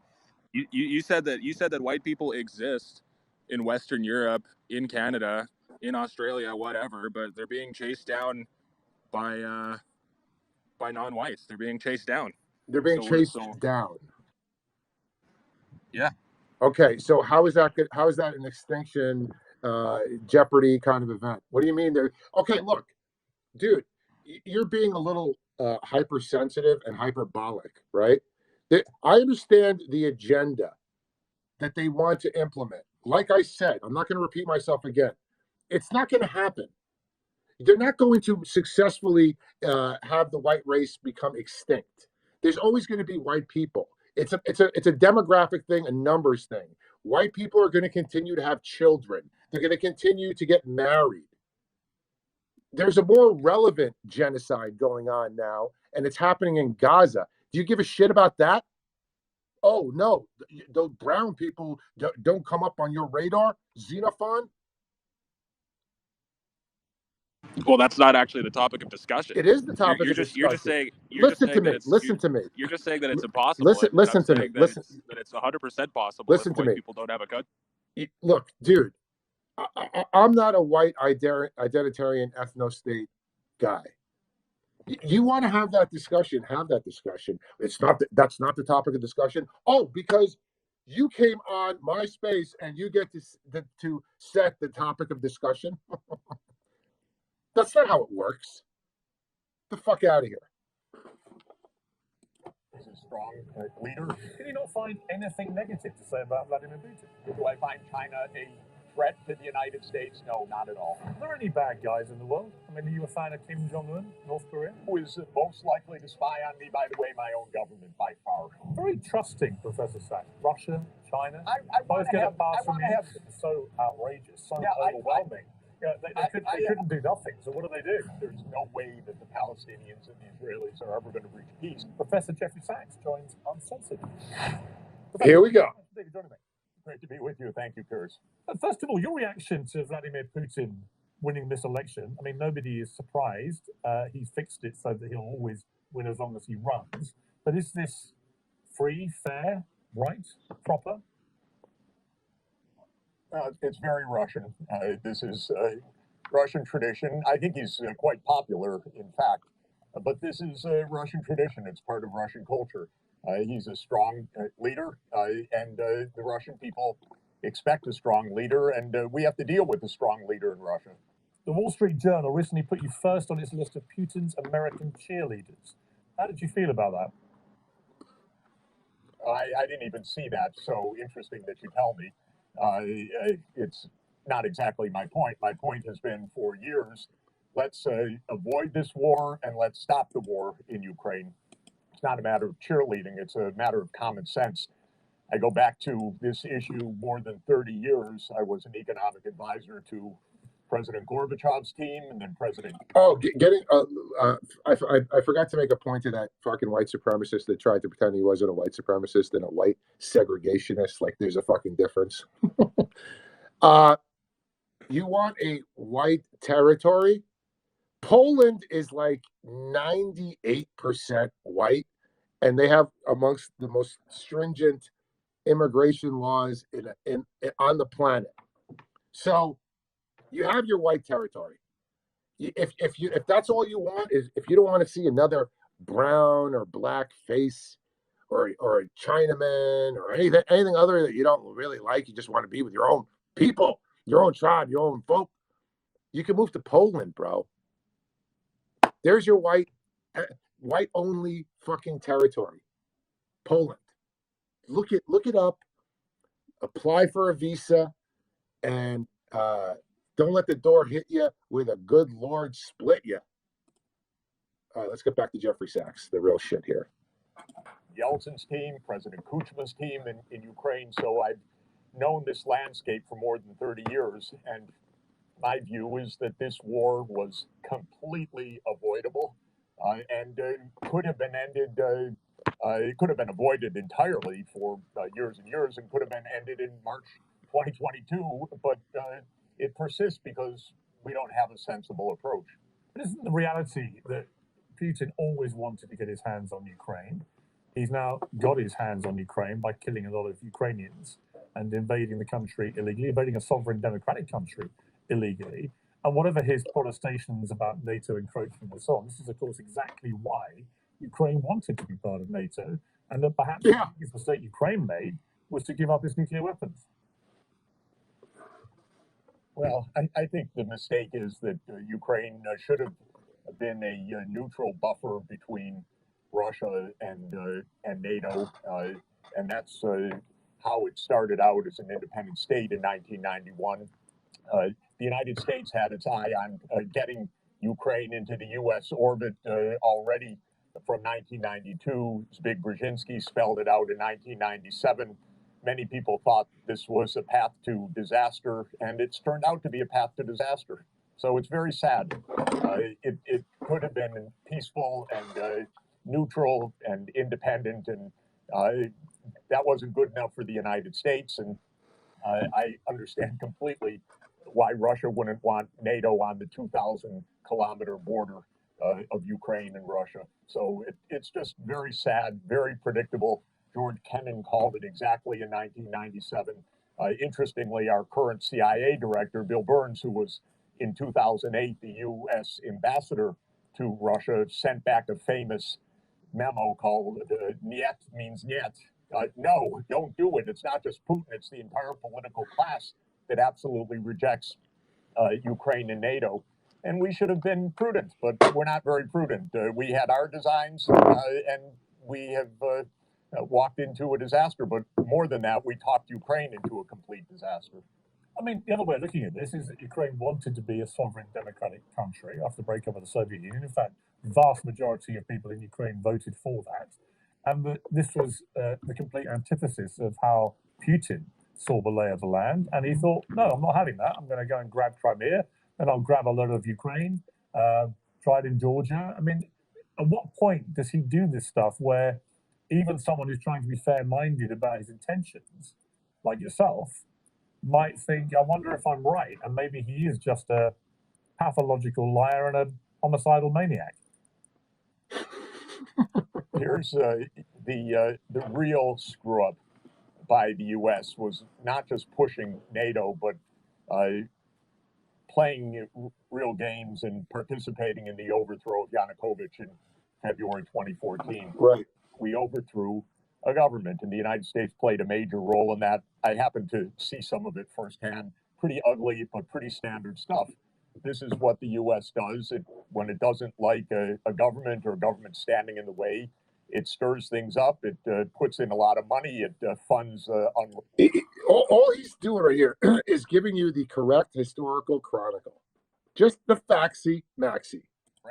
It stokes unrest, and it did that in February 2014. That was really the huge mistake. That was a gambit, a typical so-called covert, but not very covert, U.S. regime change operation. And it was absolutely the path to the disaster that we're in right now. So I think the main point is you have two sides playing a lot of games, but for the United States to be pushing so hard to Russia's border was absolutely premeditated and stupid, really stupid. It got us into this mess, and you could see it coming so clearly for the last 10 years. What is your view of? I begged the White House I begged the White House many times. Avoid the war. Stop. Just tell them NATO's not coming. Ukraine will do just fine. And they wouldn't do it because this has been a 30-year project of the United States also. This is how it works. This has been a long-standing game, announced, explained. Brzezinski laid it all out for us in 1997. So we've seen it. Well, what is your good idea? Let me ask you, what is your view of Vladimir Putin? He's based.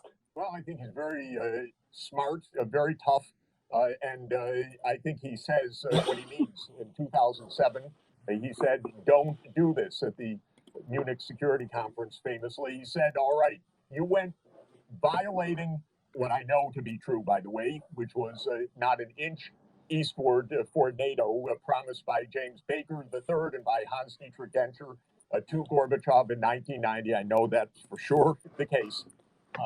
The United States expanded NATO to Poland, Hungary, Czech Republic in the Clinton period, and then to 7 more countries in 2004, Latvia, Lithuania, Estonia, Slovakia, Slovenia, Romania, and Bulgaria. And then in 2007, Putin said, stop. All right, stop. No more, not to Ukraine. So what does George W. do in 2008 in Bucharest? Of course, what does he do? He says, guarantee Ukraine and Georgia. And, this is Palmerston's playbook from 1853. So we're going to surround Russia and the Black Sea again. Exactly that. Okay. Yeah, you know what? Facts are a fucking stubborn thing, Pierce Morgan. All your talking points and MI6 fucking propaganda can't survive the scrutiny of Jeffrey Sachs's facts. Facts don't care about your feelings, snowflake. I don't interrupt, but just to interrupt though, I just asked you what your view of Putin is, and so far you've just said he's smart and tough. I guess I told you. Any negatives? Clearly. Any negatives, Professor? Any negatives? I'm only interested in your negative opinions of Putin, Professor. You have anything bad to say about him? I'm only interested in what anything bad that you have to say. I mean, this guy is fucking transparent. He is a creature. A low-down, dirty vato, birthed from the very bowels of Rupert Murdoch's ass. Thank you, Jesus. I believe that the big mistake of both sides is we should talk this out. And now, let me say a word about talking it out. In 2008, when Bucharest happened, European leaders called me, because I'm friends with them. They said, what is your crazy president doing? By the way, some who are in power right now, I won't name names. What is your president doing? Why is he destabilizing things? He promised he wasn't going to push Ukraine. That's what European leaders say in private. They don't say it in public. We avoided the negotiations. Then 2014 came. Sadly, Piers, I saw it. I saw some of it firsthand. It was ugly. The United States should not be funding overthrows of governments. We did. I know it. Okay. So I happened to be there soon afterwards with the hand-picked government, hand-picked by Victoria Nuland. We didn't talk then. Then came the Minsk agreements. And this hurts me because Johnny Gatt, who is a fucking legend, possibly the greatest anti-Jewish supremacist, ZO, you know what, right? I hear that can get you in big trouble now these days if you use that on the platform formerly known as Twitter, now X. The biggest exposure of those we cannot speak of, those who cannot be named, when he went on this, it's like similar to the CJB thing, this Russia, Putin, Dugin nonsense, right? And he uses the Victoria Nuland conversation to somehow support the fact that we didn't do the coup. I mean, it was just an unbelievable, jaw-dropping, colossal fail. Like, dude, really? When she's on the phone talking about who the hand-picked people are going to be and who they're not going to use and who they're going to, oh my God. And then the United States said privately, even though the UN Security Council has backed both Minsk 1 and Minsk 2, you don't have to do this. And so with Poroshenko, don't worry about it. Then we heard, of course, Chancellor Merkel say afterwards, yeah, we weren't taking it too seriously, even though Germany and France were the guarantors of that. Then on December 15th, 2021, Putin put it down in a draft U.S.-Russia security agreement. I read it. I called the White House. I said, you know what? You can negotiate on this basis. Avoid the war. No, there's going to be no war, Mr. Sachs. I said, just tell them that NATO is not going to enlarge. You'll avoid the war. No, we're never going to say that. We have an open door policy. So what kind of open door policy? We've had 200 years of the Monroe Doctrine, some open door policy. No, Mr. Sachs. Then the war breaks out. Then immediately Zelensky says, okay, we can be neutral. We can be neutral. And negotiations start, as you know, Naftali Bennett, informally the Prime Minister of Israel, and Turkey with its very skilled diplomacy. I actually flew to Ankara to discuss with the Turkish diplomats what was going on. The U.S. stopped the agreement. Why?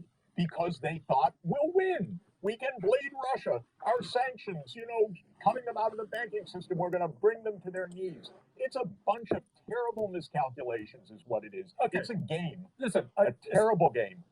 Pierce, listen to the man. Don't say you understand until you hear the man. I hear you. No, you don't. What I'm fascinated by, though, is I've asked you to say what you think of Putin. And so far, like I say, you've only called him tough. You haven't said anything critical and negative about Putin. I want to hear the dirt you have on Putin. Oh, this is a guy that kills his political opponent. Uh-huh.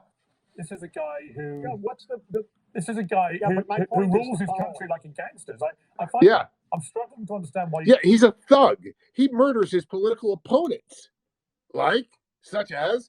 Oh, the reporters and the journalists that speak critically about him. Oh, how many of those guys were CIA operatives? Huh? Piers? Oh, Navalny. Wonderful. Islamophobe. Fucking fascist. Great guy. It's a joke, man. It's a joke. They have nothing but propaganda. Is he an angel? Has he done nothing wrong? Does he walk on water? No.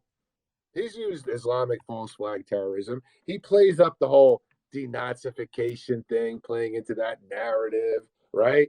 He used to be pro-Zionist and loved Bibi Netanyahu at one point. That's all changed. Oh no, that's part of the script, Bert. It's part of the script because they have to flip the script on Israel and go Gog Magog on their kosher ass. That's what it is, Bert. It's all in the script. Can't find any negatives for the guy. He's a dictator. Because I'm trying to find peace, and you don't do it the way that Biden does. Biden said, okay, he's a thug. Biden says he's a crazy SOB. That's real good, Joe. That's really getting us to where we want to go. That's hundreds of thousands of Ukrainians dead. Why don't we move a little bit beyond Professor, can you not find anything negative to say about Vladimir Putin? I don't think that what I say about Putin negative has anything to do with anything. What I'm saying is as I know, you've Well, you're got ready to to call sit him down smart. You're and ready to call him smart and tough. I'm like, That's all. okay, and that's You know, you can call him smart and tough, but you can't find 1962, anything bad to say. You can't find anything. We want to hear the shit. We only want to hear bad things you have to say about Putin. I mean, isn't this embarrassing? Isn't it embarrassing? I wrote a book about the Cuban Missile Crisis and its aftermath. Kennedy didn't go name-calling Khrushchev. He tried to save the world, to stop the war. Right. Afterwards, he didn't insult Khrushchev. What he did was sat down with him and negotiated the partial nuclear test ban treaty. We're not in a game. We're not in name-calling. We're not in a cage brawl. Right. We're trying to actually not have the world spiral into nuclear war. No, we want nuclear war. The game is sit down and negotiate. We want escalation. My final point on this is that your critics, as you know, say that you're a purveyor of anti-American talking points. Yeah, and you know what, Jeffrey? I get tarred with the same shit. These simps don't understand.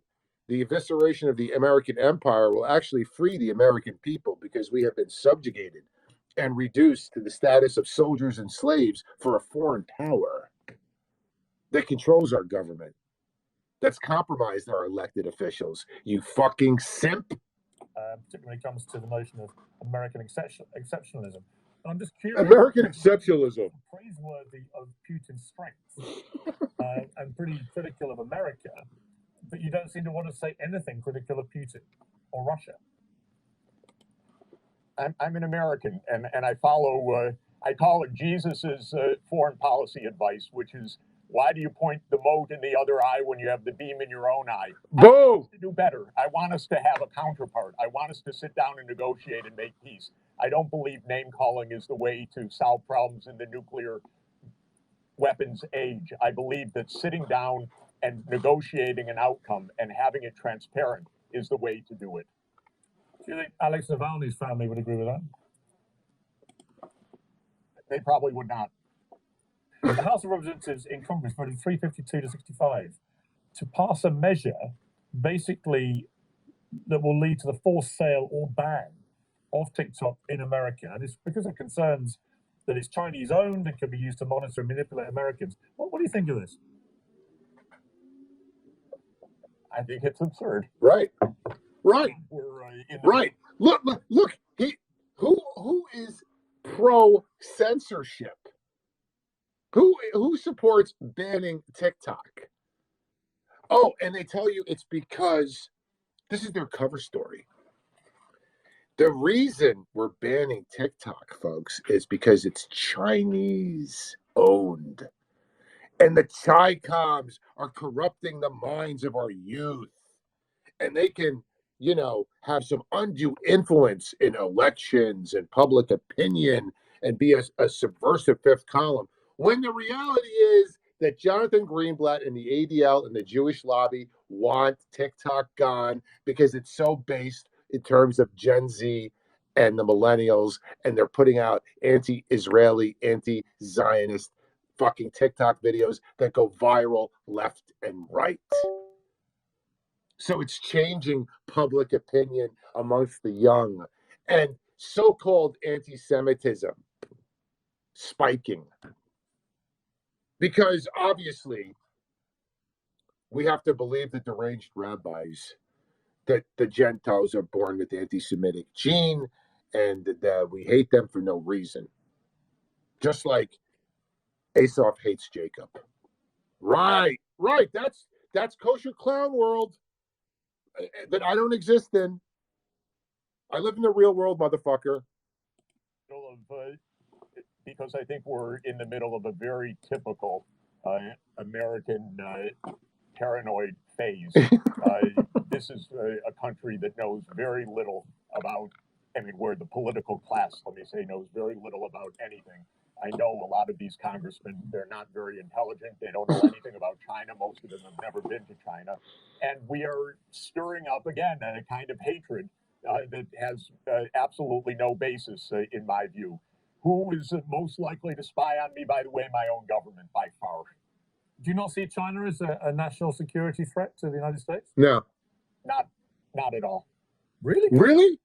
How come you don't hate China? Don't you know you're supposed to hate China, Jeffrey Sachs? Don't you know that China is our enemy? Do you have anything bad to say about them? Don't say anything good. We just want to hear the fucking dirt. Not at all. Not at all. Not at all. You seem very, I very. think that this is You seem China's very, very defensive. unbothered by these authoritarian regimes. Yeah, because I don't think China's about to invade the United States or do damage to us. You know, I have been going to China for 43 years now, and most of the time, several times a year, and I have studied and written about Chinese history, Chinese economic history. I have taught many Chinese students. I have been engaged in many research programs. Do I find China a threat to the United States? No, not at all. All right, so clearly, Piers Morgan is just getting the living shit kicked out of him, right? Now, does anybody is this like a mystery? Is this a great mystery? Can't you see how transparent Piers Morgan is? I mean, he carries water for MI6, right? He wants to be able to tell you, oh, Hamas is a terrorist organization. China and Russia.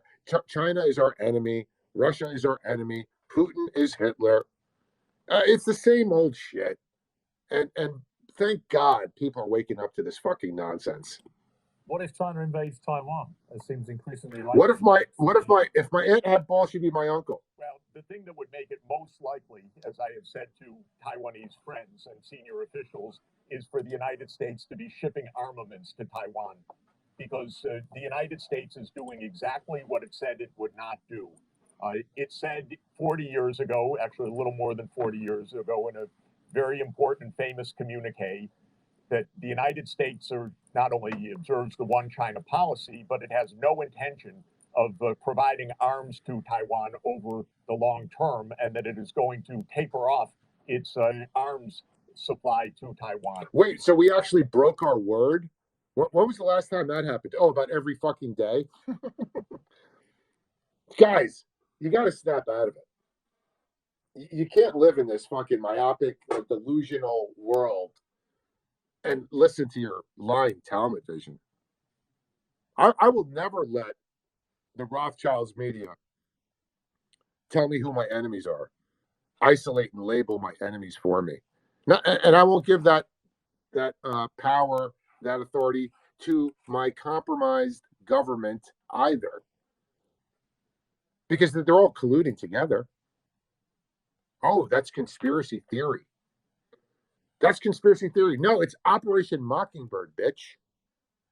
Oh, but that's been decommissioned. They put that, they stopped that after the church committees, but sure they did. Sure they did. So in this sense, I think the United States, as usual, is stirring up things. Is it really smart, for example, for the Speaker of the House over the objection of Beijing to fly to Taiwan? I think it's absolutely reckless and stupid. Do I think it's in Taiwan's interest? Absolutely not. It's exactly what we were talking about with Ukraine. Do I think that arming Ukraine and telling Ukraine we've got your back really helps Ukraine? No, I think it puts it at the greatest risk of its survival. So we don't know how to calm down a little bit, give a little space. I believe Taiwan's part of China. I believe in the one China policy myself. I don't believe in the United States unilaterally sending armaments to China 42 years after we said firmly that we're not going to do that for the long term. So I don't believe in it, no. You're very trusting, Professor Sachs. Russia, China. I want to have normal, mutually respectful relations with other countries. I actually happen to like Chinese civilization. I think that they've done a wonderful job of economic development over the last 40 years, the most successful for any large area in the whole world. I've seen a lot of it close up. And I want to have mutually respectful, calmer relations, not arms races, not AUKUS, not new nuclear powered submarine bases in Australia and new military bases being announced in the Philippines, and, by the way, building huge new NATO bases in Romania. This isn't the way to peace. This is the way absolutely to spiraling. I detect no lies. it's like Piers Morgan is pissed at him that he doesn't hate the Chinese and the Russians, that he's not pro World War III and antagonizing and warmongering and war profiteering. Imagine that. Imagine having mutually beneficial, respectful relations with other countries. What a terrible guy. It's fucking laughable. No, Bert. This is kosher clown world. Violence and war. And I'm against it. I think you talk with others, you have diplomacy, you negotiate, you don't call them names, you sit down and you work out mutual security interests, which I absolutely believe in. Are there any bad guys in the world? I mean, are you a fan of Kim Jong-un, North Korea? I'm not a fan of these people. I want to have normal relations with them. That's another interesting case, by the way. We said in the late 1990s, we will take steps for building a relationship so that North Korea would not become a nuclear-armed nation. And then John Bolton came in 2002, said, that's all stupid. We don't have to do anything with these people, and so on. So where are we today? Of course, we're in a vastly more dangerous situation than we were 20 years ago, no thanks to any U.S. common sense. Right. What would you have done with Hitler in 1939 when he invaded Poland? We did what we did, which was to fight him after every evil. We actually appeased him. Well, we appeased him first. Neville Chamberlain thought he got a peace deal because he thought, you know, he's very sort of. You know what? You know, I'm getting tired of this. When Hitler invaded Poland in 1939, Piers, who else? First of all, did he invade the whole of Poland? Who else invaded Poland in 1939? It wasn't just Uncle H, right? Didn't Stalin, didn't the Soviet Union split Poland in half with the Nat Soch crew in 1939? Why is it that we only hear about Uncle H's crossing the Polish border invasion? How can we never hear about the Red Army's invasion of Eastern Poland in 1939? I don't know. Is that an example of lying through omission? You bet your ass it is. Is that an example of kosher sanitized history, Bert? You bet your ass it is. Knowledge is power, my friends. If you have the knowledge, they can't fucking fool you and gaslight you and try to make you think, well, they try to fuck you up and then make you think it's your fault, that you deserved it. Generous in his view of Hitler and his intentions. Yeah, I don't think that the generosity was right. I think the intention to negotiate was right, but then Hitler exposed himself for completely what he was. You know that quote about appeasing. You know that quote about appeasing crocodiles. Yeah, but by the way, it was not to make too much of a point of it, because Chamberlain was not very clever or astute to go back and declare peace in our time. But that's different from trying to negotiate, and the fact that Hitler absolutely violated every single word that he said is what made Churchill be able to be Churchill. So this is fine. You negotiate. If the negotiations fail, you do something different. This is clear. I'm not saying that everything gets solved by negotiations, but we're going out of our way every day to avoid negotiations. And we've been doing that for 15 years in the particular case of Ukraine. I know it because they never negotiate over this. They don't even negotiate. That's the whole point. No one to talk to. I want to talk to you before we finish. That's not true. I hear you. I want to talk to you before we finish about Israel and the war with Hamas. You know, I've said repeatedly in the last few months, it's a very difficult situation in the sense that Israel was subjected to an utterly horrific terror attack and obviously had to respond. You have a population where half of the population is children. Hamas clearly live amongst that civilian population. And if you want to get rid of Hamas, who have gone on the record since October the 7th saying they want to repeat it again and again and again, so everyone would understand that, how do you get rid of them without doing what Israel is doing? And yet, by doing what they're doing, they're encountering more and more public rage around the world. Where's the moral position here for you on this? Well, the problem is that Israel has the most extremist religious nationalist government in its history. So they have no intention of living side by side with the Palestinians under any circumstances. If you look at what this government actually represents, it's not hidden from view. It's directly stated almost every day. Greater Israel, which means from the Jordan River to the Mediterranean, they want to rule over all of the territory.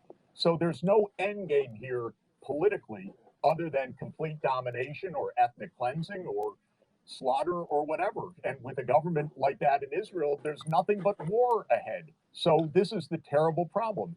And I happen to know this situation also very well because it's now 52 years since I started going to Israel. We've never seen anything like this government.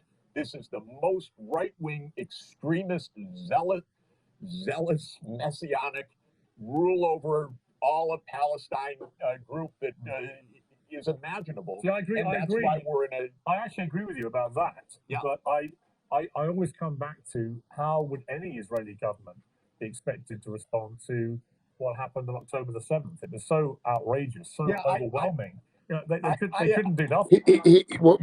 Whenever this is a huge tell. Whenever Piers Morgan talks about the Hamas attacks on October 7th, he uses the strongest language: outrageous, overwhelming, heinous, barbaric, ruthless, evil, right? And then whenever he talks about the Israeli violence perpetrated on Palestinians, he says things like, I think they've made mistakes. I think they might have crossed the line, a bit overzealous, a bit disproportionate. Very tame language. Have you noticed this, my brothers and sisters? It's neuro-linguistic programming. They think you're a fucking idiot and you're a sheep and you will be sheared. That's it.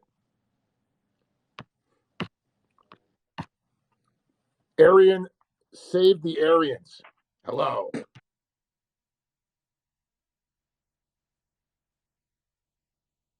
You got to turn your microphone on and speak, dude. Go ahead.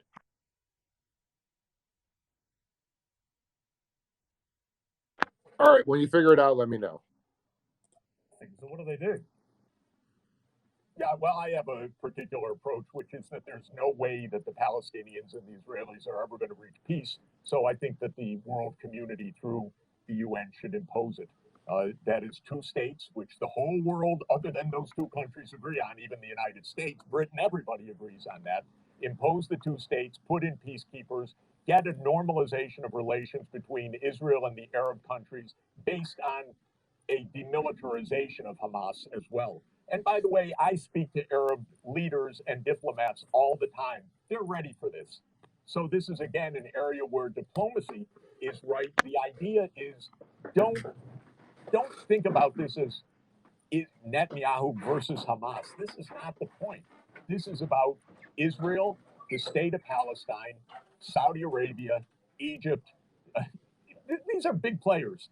And this is a case, by the way, where there's no difference between what the U.S., Britain, France, China, and Russia want also. Two states, according to international law, mutual security for the two. But don't expect that to come from Smotrich, Ben-Gvir, Netanyahu, Gallant, and Hamas. Impossible. Ridiculous. Professor Sachs, on that, I close. completely and utterly agree with you on that. You may be startled to hear. I'm not startled at all. I've enjoyed that conversation. I want to end up with America because you've been very critical of your own country. Tell me some good things about your country. We're awfully confused right now. Hold on, dude. Hold on. Keep your powder dry. The truth is, it's almost done. We're in the worst confused state politically that I've seen in my lifetime. We don't solve any problems in the United States. We've got two lead candidates that nobody wants to. it's not good. You know, the truth is the underlying strength of this country is remarkable. I live in New York City. You know, there are 200 languages spoken here. It's a wonderful place, and I admire all of that diversity. But politically, we're just broken right now. The system's corrupt. It's broken. So much money changing hands. It's probably a $15 billion campaign. It means a lot of rich people, a lot of lobbies that are doing the bidding right now. We used to call them the broken boroughs in English history. That's what we have in the United States right now. Are you Trump or Biden come November? Neither. I'm holding my hands like this. Professor All right. Aryan saved Khan. Hello. Yeah, thank you very much, brothers. Thank you, everyone. Hello. Let's start from here. I mean, we can see this whole situation in Palestine from perspective of normal tools of analysis, which everybody does in this space. The situation, how it occurred, how it started, everybody knows it's history. Until you do not bring justice, there will be no peace in Palestine. And trust me, the Zionists and the Zionist lobby and their shoe shine boy, they will never let that happen. Doesn't matter whatever Saudi Arabia does or United Arab Emirates, how much they please them, it's not going to happen. I myself, I'm Muslim, of course, as you can see in my profile, there is nothing hidden, and I'm a student of eschatology. Palestine will be freed by an armed insurrection. It will not come from the Arabs. Arabs are done. Their case is over. Yeah, it will be done by people from East, from Far Turkey, East. Iran. Turkey, Iran, Afghanistan play the central role, which nobody said that, wow, Afghanistan, what do you mean? They are basically nothing. Pakistan. Just we as a Muslim, we hope and we pray that we topple the corrupt generals of Pakistan. Once that is done, then the game will be over for Israel. I agree and disagree with you. You're not giving the Arabs of Lebanon, Syria, Iraq any credit. Hold on a second. You're not giving them any credit, and they're the ones that are actively fighting right now. Turkey, Iran, yeah, they're on the sidelines. They could come in, but to say the Arabs are doing nothing, I disagree with. Well, what I mean with that, look, of course, the Arabs of Iraq, the Shia Arabs of Iraq, most probably they will be in the front. And the people of Egypt, yes. But again, it's same situation. Egypt, we need to topple these governments. Saudi, right. United Arab Emirates. The governments, they are basically either too afraid of the Zionist lobby, either they are just in coercion and coalition with them behind the back. They're working. So they are not representing the majority masses of the Arabs. If you, for example, if you open the Listen, Rafah... Can I ask you a question? Hold on a second. I'll give you as much time as you need. Can I ask you a question? You're a Muslim Arab from the Middle East? Yes, I'm half Afghan, half Arab. Okay. What, in your opinion, is it a popular theory or concept that a lot of the monarchical Gulf Arabs, all these sheikhs, all these monarchies are crypto Jews? Well, it could be. Look, there is the situation. If I start to speak about this subject, maybe a lot of people get uncomfortable. A crypto Jew, one of them was Mustafa Kemal Ataturk. The family of Ahl Saud, because there is a prophecy of the Prophet Muhammad called from the two tribes who come from east of Arabia, and they control the Hijaz. Hijaz means where the Mecca and Medina is, yeah? And they call them the horn of Shaitan, or the horn of Satan, yeah? That's the Wahhabi and the Saudi, these two family or these two group basically are the coalition who are controlling the Hijaz. But there are a lot of crypto Jews. 98% of Israel's population are crypto Jews. They are Khazarians who doesn't belong. If I was in power, to be honest with you, I will say, okay, go for a DNA test. If you're Yemeni, if you're Middle Eastern Jews, if you're Oriental, real Jews, the descendants of Jacob and Solomon, let them stay there under peaceful Islamic rule. Nobody should even touch them. Nobody should touch their properties. But the rest, everybody who come from Poland, Frankfurt, München, I don't know where from. Ukraine, Russia. Ukraine, Russia, yeah. Romania.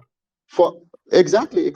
For us in the Quran, it is clearly that the people who bring back the Jews to the Holy Land, we call them Gog and Magog. And they come in two phases. Phase one has done by Second World War. The second phase will be once they most probably build their temple or they try to build their temple. So for us, they are not even Jews. By the standards of Torah, they are not Jews. Because Torah says if your mother is not from the seed of Jacob, you're not a Jew. Point. Finish.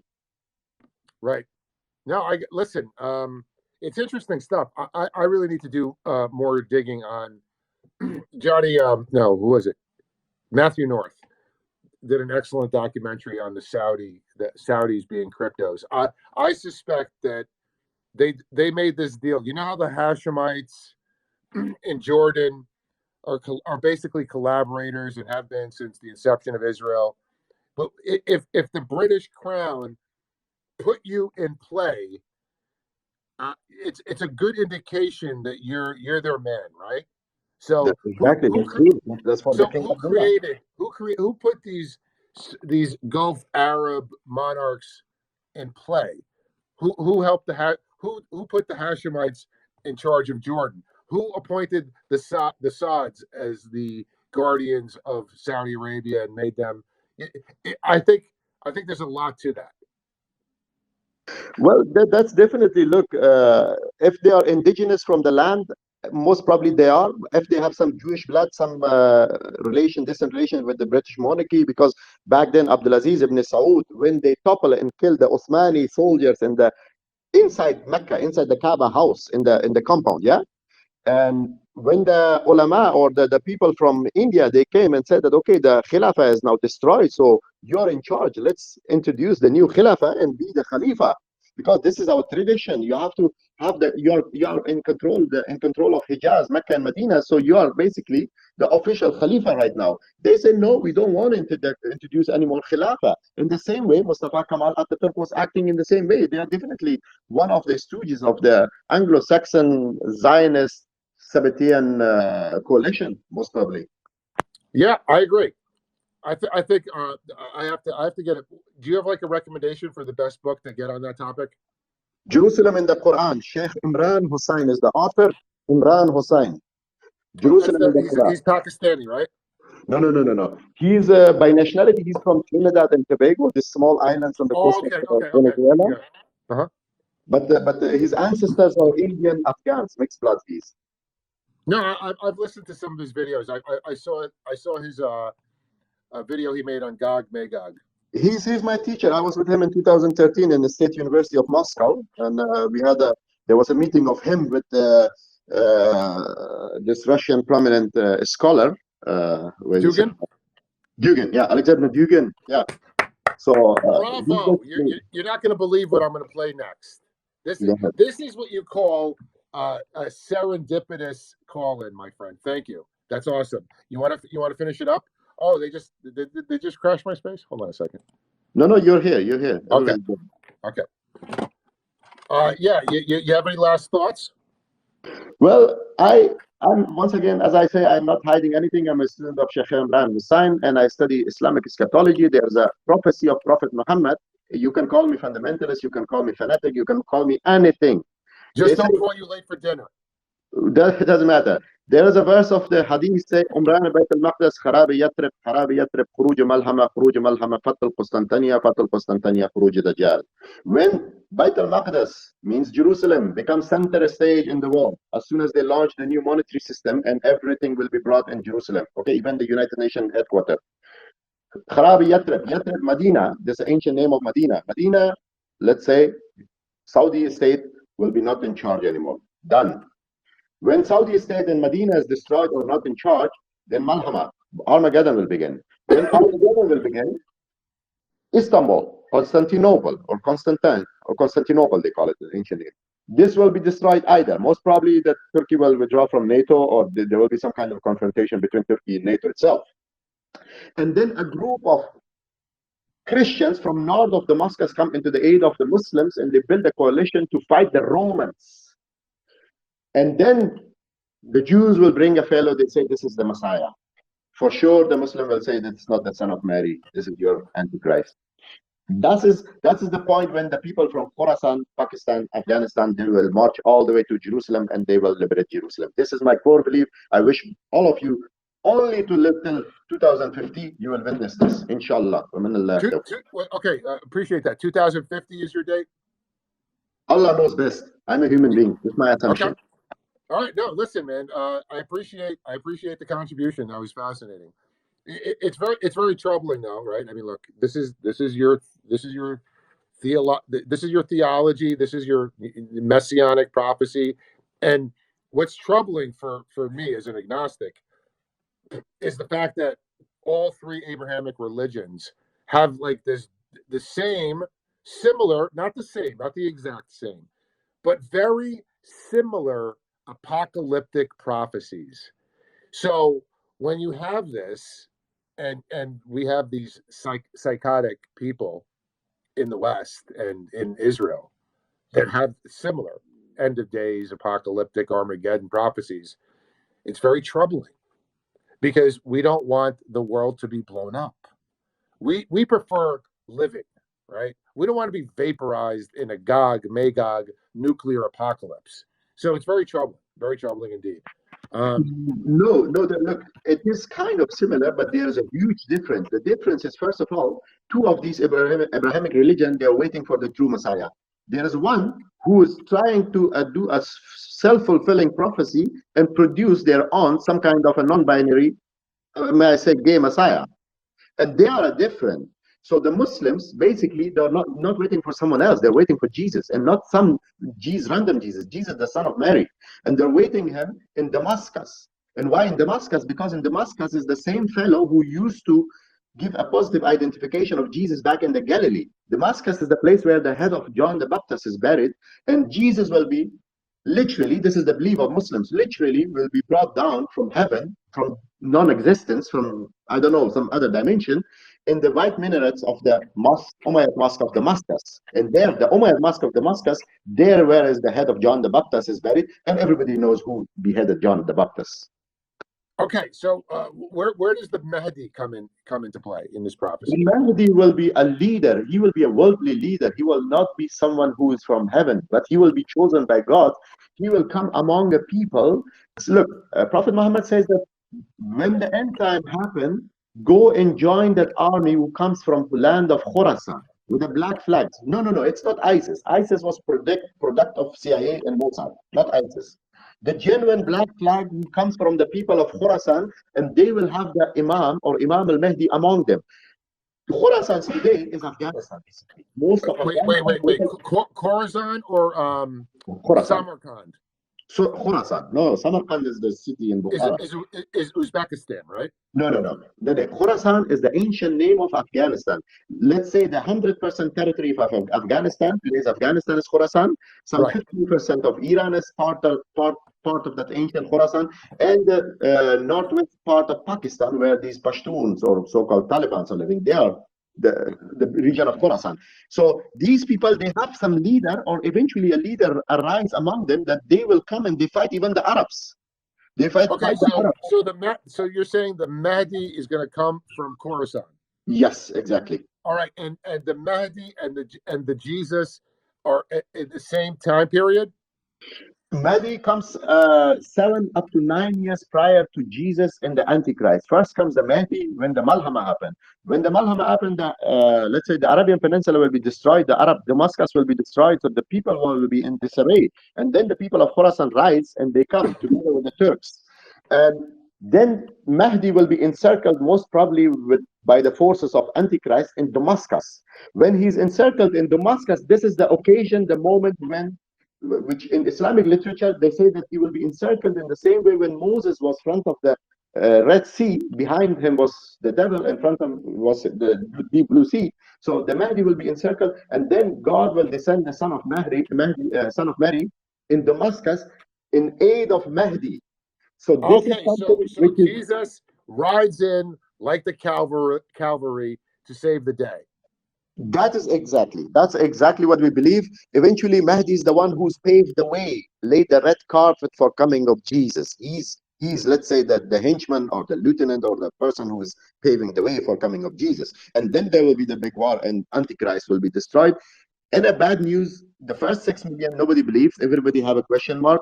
Most probably, if they don't save their ass and don't bring them back to Khazaria, they will end up this time truly with 6 million dead. Well, listen, nobody wants that, but what we do, I'll tell you this. I'll make this promise to you. When the Mahdi if I'm still living, if I'm still living and the Mahdi gets encircled in Damascus and the Jesus comes down and saves him to the white minaret where the head of John the Baptist is kept, on that day, I become a Muslim. Okay? Inshallah. That's the only thing you see. The difference is here. When Jesus come, there is also something in Christian literature where they say that he will kill the swine. Yeah, kill the Jews and kill the swine. The swine is usually. So the Jews, then there is no time left to repent. Then is time for justice. Okay, I get it. I appreciate it. I just, we have to move on here, but I appreciate the illumination, right? Because a lot of people have questions as far as Muslim prophecies. People are familiar with that listen to this space are familiar because we've gone through it in depth about the Jewish and the Christian. But what happened to Cosmic Johnson? Cosmic Johnson, I was going to call on you. Thank you very much. All right. Thank you. Let's go ahead. You want to finish it up? No, thank you very much. Thank you for your time, because other people are waiting. I'm not going to hold you guys hostage to my ideology. I appreciate that. Thank you, my friend. All right. Well, Cosmic Johnson, he's in the UK, merry old England, London fog. Base for your face, London, England. Hello. Hello there, everybody. I hope everybody is well. First of all, I just want to say that just going back to the feud going on, I hope everybody can move on, because we need you, Al, on your A game, and on the situation that's happening, with the Palestinians and exposing the Zionists. Okay, so that's my comment there. And yesterday, you were attracting loads of people. Like it was like as if a Jerry Springer show. People just really racist and not able to have a coherent conversation with you. Okay, I mean, I personally don't mind a bit of abuse, as long as people have actually got a good point to make, and that's why I don't mind you having to go at Muslims, because I think if it's a good point, then we should talk about it.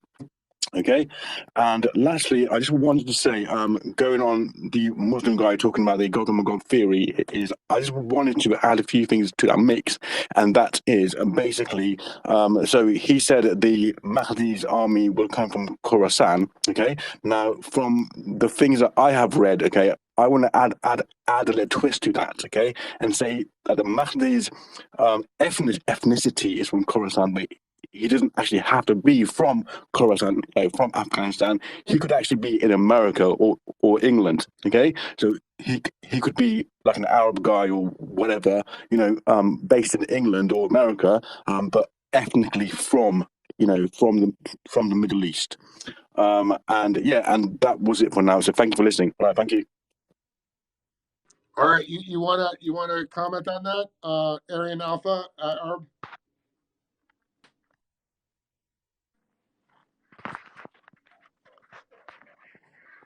Aryan Khan, you want to comment on that, or you're good? To be honest with you, I was just away for a few seconds. If you can just rapidly elaborate what you said, I catch the last part. Yeah. Go ahead, Cosmic. Yes, so I said, Aryan, that I agree with you on many things about the Gog and Magog and the Mahdi.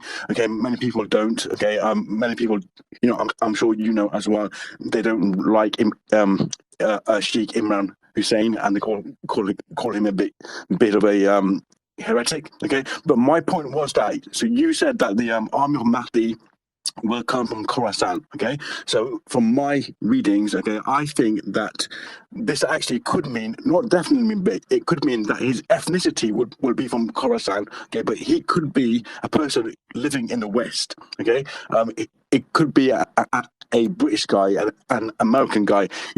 It may even be Al. Okay, you never know. Okay, but the origins are from the Middle East. Does that make sense? There's a clear-cut reference in the books of Hadith. Look, first of all, I have to explain. Quran is the book, the verses which God has revealed to Gabriel, to Prophet Muhammad. That's Quran, yeah? But Hadith is the series of books, sayings, prophecies, stories, what came from the blessed mouth of Prophet Muhammad. That's Hadith. Prophet Muhammad clear-cut says that he will be an Arab. By genealogy, he will be an Arab. If he is a Persian speaker who lives in Khorasan, eventually he learn Persian, it could be. Ilan or Pashto, it could be. Because there's also old ancient Arabs who lives in Afghanistan from the time of Prophet Muhammad. When Afghanistan became Muslim, from that time till today, they have Arabs among them, Arab Afghans, which I am one of them. All right.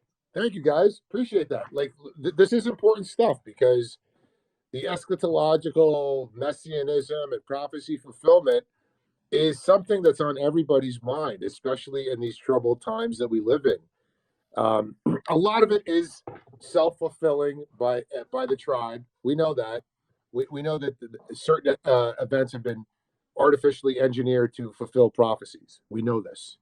We understand the mystical numbers and how 2/3 have to perish and be forged through the flames to be redeemed, and this needs to happen before this can happen, and the destruction of the temple has to precede this and that. So it's illuminating to get the Muslim perspective. Now, we talked about Putin, we talked about Gaza, we talked about this stuff. And yesterday, I got a lot of heat from folks that thought I didn't push back hard enough on Adam, but it wasn't about the debate with Adam on Russia or Putin, right? It doesn't matter. We're focused on a different topic. But today, I'm going to push back, right? I'm going to hopefully bring this into some new light, because I don't just accept these premises that this is our enemy, we got to oppose this. I don't engage in American empire apologetics. You guys know that. I don't subscribe to supremacy of any stripe. Before we get into this, you had something else you wanted to say, Aryan, go ahead. I just want to elaborate with previous speaker said something. I forgot to answer him. Look, there's money, not some Islamic scholars who say that Sheikh Imran is heretical or they disqualifies them. When you dig out and find out that who are these scholars, mostly they are financed and supported by Saudi, by Wahhabis, by Najdis, by the same people who are in alliance with the Zionists. So it doesn't surprise me, because he's basically criticizing their state, their regime. So that it's not something new for me that they will criticize him. And one more thing regarding the story of Gog and Magog, which is also in the book of John in Revelation. This is like there's a lot of confusion. They make the water murky. It's in both sides. The Muslims, they do it, and the Christians, they do it. The Christians, they always say, oh yeah, Gog and Magog is Russia and Iran, Russia and Turkey, this and that. You see all these false tune of, let's say, bogus stories with the evangelical churches has been teaching to Christians, especially in the West, yeah? But Gog and Magog is in the Quran. Allah speaks clearly. There is a king who travel in 3 directions. Yeah, I simplify and cut corner for you guys, give you the translation without quoting the Arabic verses. He traveled to the east. He met the people with flat faces. We are talking about the Central Asian country. Yeah? He travels to the west. He meet or come across a black, huge body of water, which is murky and dark, which we call it Black Sea. And then he goes to the north, and he crosses or he come across the 3 gorgeous mountains, the 3 gorge of mountains. That's the Caucasus Mountain.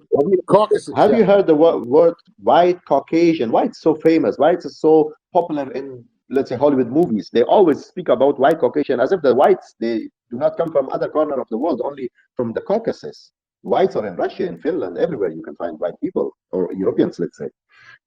When he came to the Caucasus Mountain, he meet the people. They're the natives of Georgia, which till today they have 2 languages. One of their languages is based on Slavic, and the other language of Georgian, it's an autonomous language, which Zulkarnain, this king, which most probably they say one of the Persian king was Cyrus, most probably, which I'm not sure about.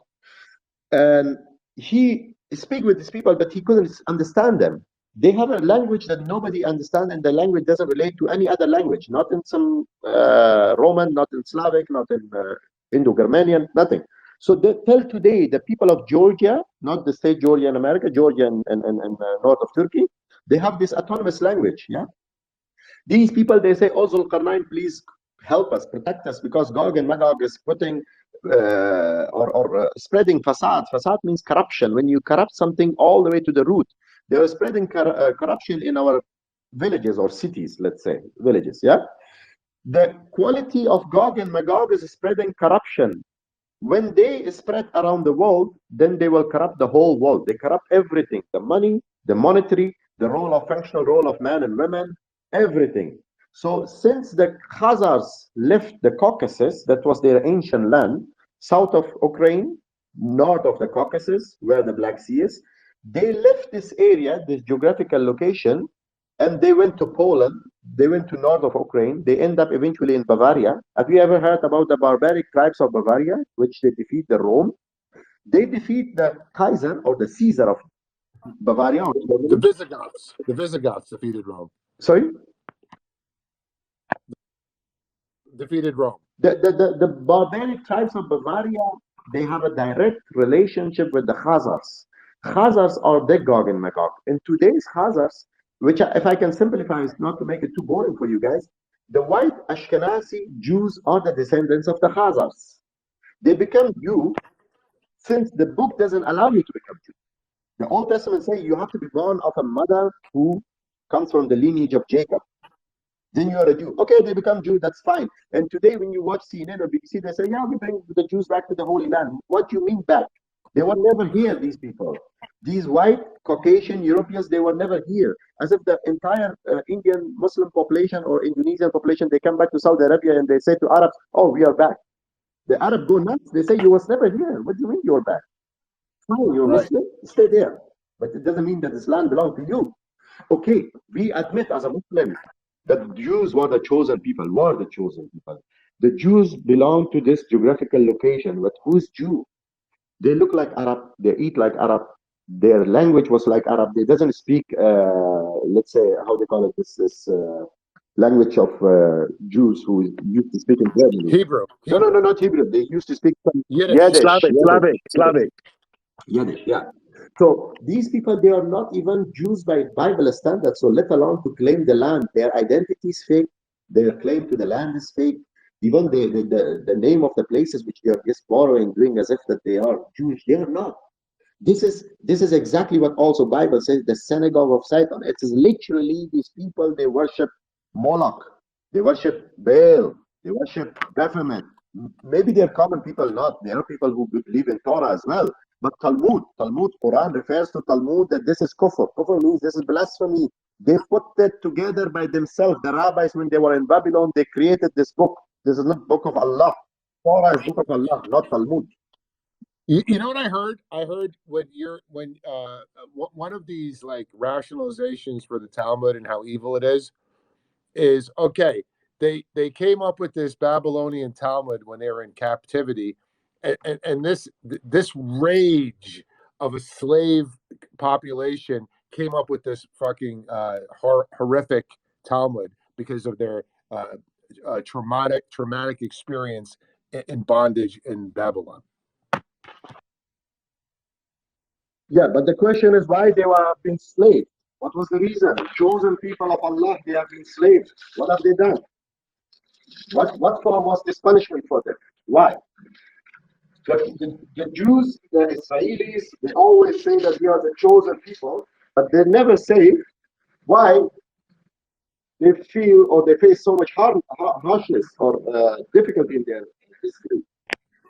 Yeah, I have a big issue. Obviously, I don't subscribe to any of the Abrahamic faiths, but I have a particular issue with the fact that Muslims and Christians both cede to Jewry this chosen status, primacy, the birthright, the inheritance of the world, the light unto nations, the central role. It gives the Jews everything they could possibly want, right? No, but this is how they twist the scripture. Okay, look, the answer is clearly in the Quran. In the Quran, Allah speaks as from udnu udna. Whenever you come with the corruption in the land, I come with my punishment.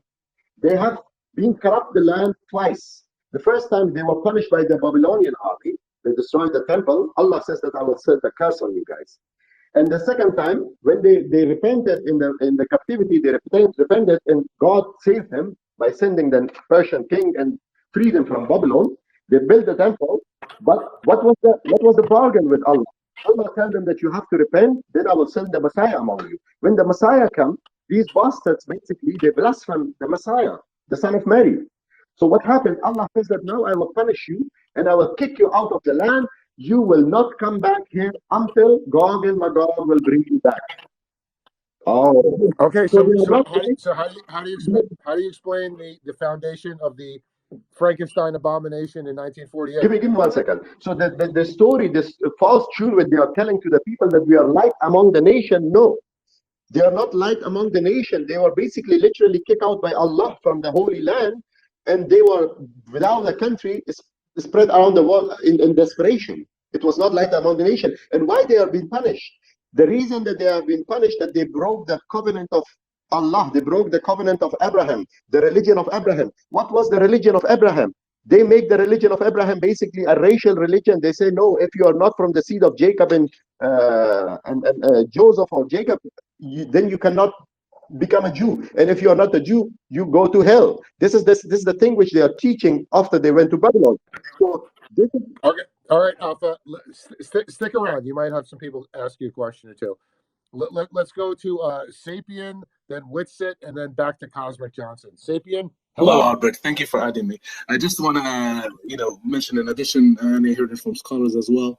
I had the lecture about it. So about in Islam and Quran, what it's mentioned that the Jews that were chosen. So what it says, you were the best nation. So you were as an example for mankind. You enjoin what is right and forbid what's wrong, and believe in Allah. If only the people of the scripture had believed, it would have been better for them. Among them are believers, but most of them are defiantly disobedient. So they weren't good because they were Jews, because they ordained what's good and forbid what's evil. It's not because of their DNA of their, or their gender of their tribe. No, because of their actions. But when they turned to evil, they became, you know what I'm saying? It's not because of the Jews themselves, because of the actions. Example, but they went astray. So that's what I want to, mention this and emphasize this. Islam doesn't say those people are, the best because they are Jews. No, because of the action they were doing, they believed and they followed the order of God. So that's the, the definition of choosing, because not as people. That's all. Thank you. All right, Sapien, let's go to Witsit. Witsit, hello. What up, brother? Yeah, so I think he's on point that those aren't even the real Jews. And then you get to the Babylonian Talmud, and you track the Jesuits back to the Romans, back to Babylon. So actually it all tracks back to Babylon, and then you have the Jesuits controlling the rest with the Rothschilds, right? And they put out the 1909 Scofield Bible, and that was the first Bible with commentary. And it introduced this belief that the Bible predicts the foundation of a physical state of Israel. Like, that was an unheard of belief. And so they plant that in there and then say, of course, you have to be subservient to that state. Then they infiltrate all the ministry schools to teach that. And then, of course, you have a few decades later, magically, boom, 1948, Israel with the fake Jews. And it actually says, from my understanding, the tribes are dispersed. It's all kinds of different pigments. You're not going to know who is or isn't, quote unquote, Jewish, which is just from Judah, right? So it's all mixed up. So there is no ethnic importance at all. It says that not everyone from Israel is of Israel, and then beware of those in the end who claim to be Jews, but are in fact the synagogue of Satan. Now, listen, that's a very popular verse, and I would ask you to maybe take a new look at it. We know what the consensus is. Oh, they're talking about these Khazarian, Central Northern European Jews that converted in whatever 7th, 8th century, right? But what if they're referencing Christians as those who claim that they're Jews, but they're not? That's interesting. Did you ever think I about have that? not. No. Have you ever thought about that? I have not. No. I think that's interesting. Yeah, that's the modern Christianity is a huge deception, but I think I have like an unpopular opinion. Apparently, like I think it's all the Jesuits. The Jesuits, people say no, that started in the 1500s just to combat Protestants. That's not true. They track all the way back to Babylon, and so does the Babylonian Talmud. So I would say last thing I'll say is, like, for me, I'll look into that idea and consider it. But what I see is they bastardized the scriptures so much and mistranslated it so much and took books out that it kind of doesn't vibe with me that they wrote it as a trick, right? Or they wouldn't have to subvert it so much, right? Yep. All right, dude. Thank you, man. Let's go back to Cosmic Johnson in merry old England. Cosmic, hello. Yes. Hello again. Yeah, I just wanted to add a few things to the conversation everyone's having. So, for example, regarding the Gog and Magog, the armies of the Gog and Magog, and also the synagogue of Satan, to me, that's actually it's not just the Ashkenazi Zionist Jews, but it's all the people under them as well. So, for example, evangelical Christians and atheists and people who support the Zionists. Okay, so they're all the army of Gog and Magog, and including the synagogue of Satan. Okay, now going back a bit to Imam Mahdi again. Okay, I believe Imam Mahdi is actually prophesied in the Quran. Okay, this is specifically for Aryan. Okay, I believe God is the story of Dhul Qarnayn, the king who took on the Gog and Magog the first time, is a title for two warriors or two kings. The first one, he took on the Gog and Magog, back in history. And the second Dhul Qarnayn is Imam Mahdi, because Dhul Qarnayn actually means the one of two ages or two time periods, and that's why the story of Gog and Magog is so important in the Quran, because it's talking about both times when somebody called Dhul Qarnayn, a title, took them on. Okay, again, the first one already happened, and a long time ago. Who he actually is, I have no idea. Okay, but the second one is who we call Imam Mahdi. Okay? Anyway, hope that makes sense. Thank you for listening. All right, thank you. As we approach the fourth hour, I'm going to put a link in. Oh, what the hell is this? Hold on a second, guys. Sorry. Okay, wait a second. Here we go. As we approach the fourth hour, please consider donating if you appreciate the content. I'm trying to do this full time. Some white supremacist was like, "Who are you to expect to do this as a living, a full-time space, as you counter-signal my race?" Bro, I live to read comments like that. I absolutely love them. Please keep them coming. Now, we got a Sapien. You got something you want to get off your chest? Go ahead. Hello, Sapien. Yes, thank you, Albert. So I just want to add, Qarn in Arabic means horn. So it says also Dhul Qarnayn, which means two horns. They say either like two representation. So one of them because he ruled over Persia and Rome. So he had like two horns. And also another interpretation says because he reached from the far east to the far west. So this is also interpretation for two horns. So it's not about the ages, but as horns, which is two geographical locations. It can be two ages as well.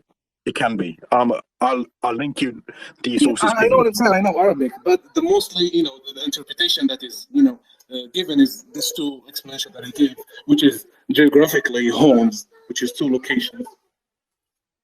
All right, guys. Thank you, guys. Appreciate that.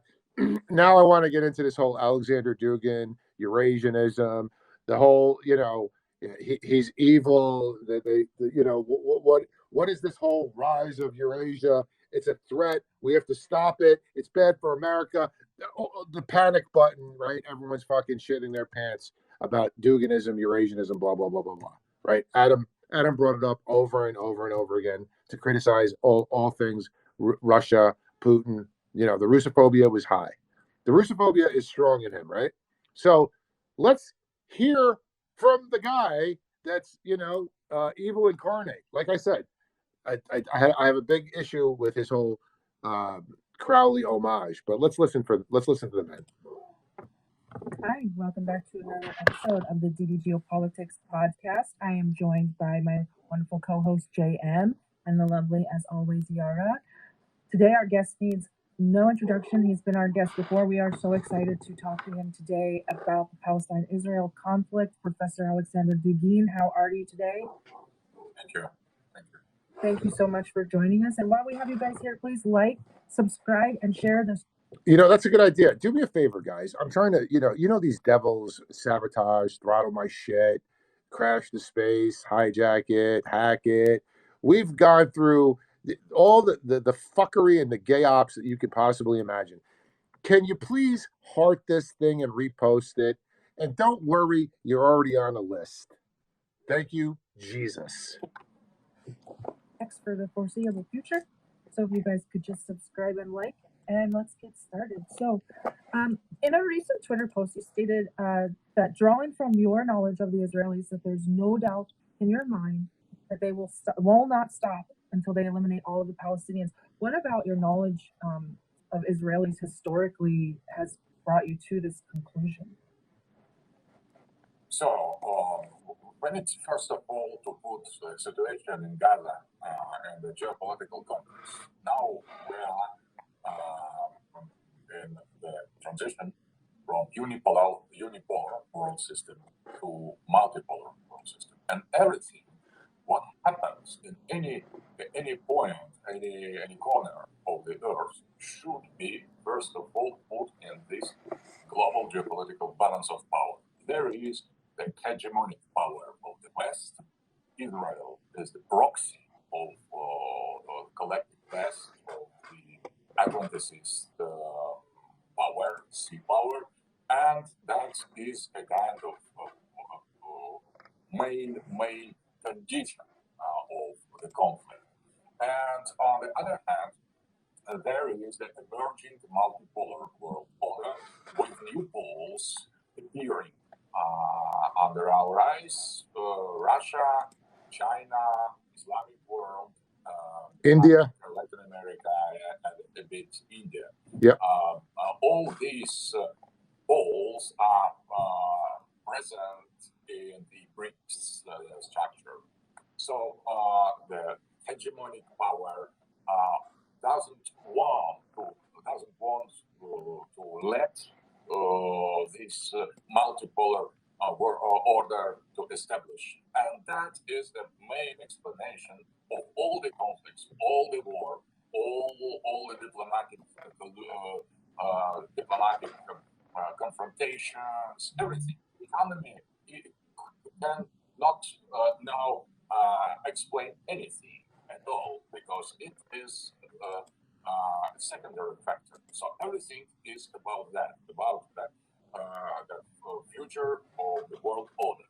Will it be still unipolar as now, or it will join into the multipolarity? That is the main context. And in this frame, we should put Israel, Palestinians, Hamas, Islamic world, reaction of Russia, position of the West.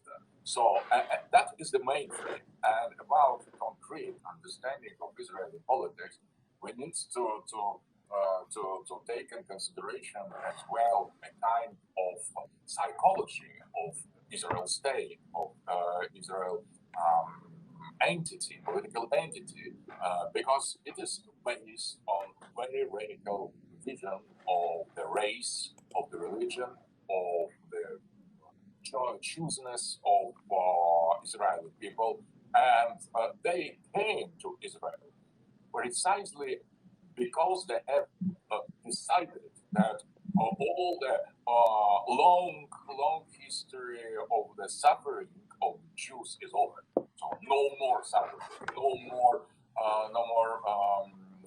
tortures, no more persecutions. Now it is the totally new era that is open, and in this situation, Jews will be not only saved but considered to be kind of the main people, the people number one in the earth, and that was the meaning of the creation of Israeli state in Palestine. That was a kind of the moment of historical, religious, eschatological triumph, and to tolerate in that any kind of resistance from local people, from other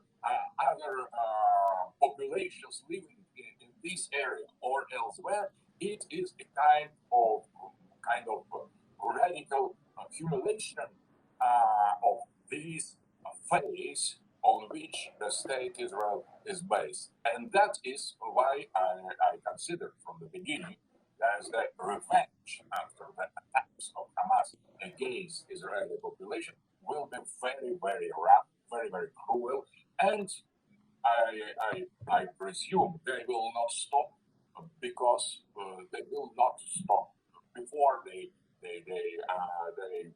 accomplish a full extermination, total ethnical cleansing of Gaza. Not because so much or because they need this territory. It is not too rich territory.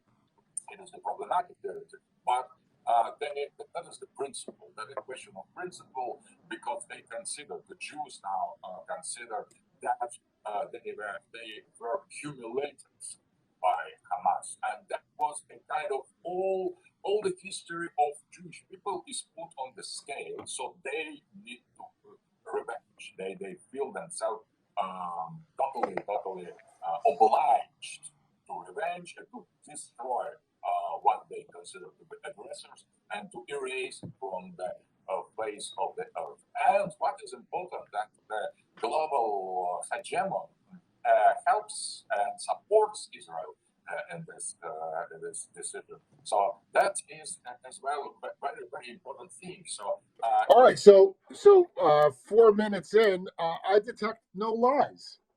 How about you? So far, so good.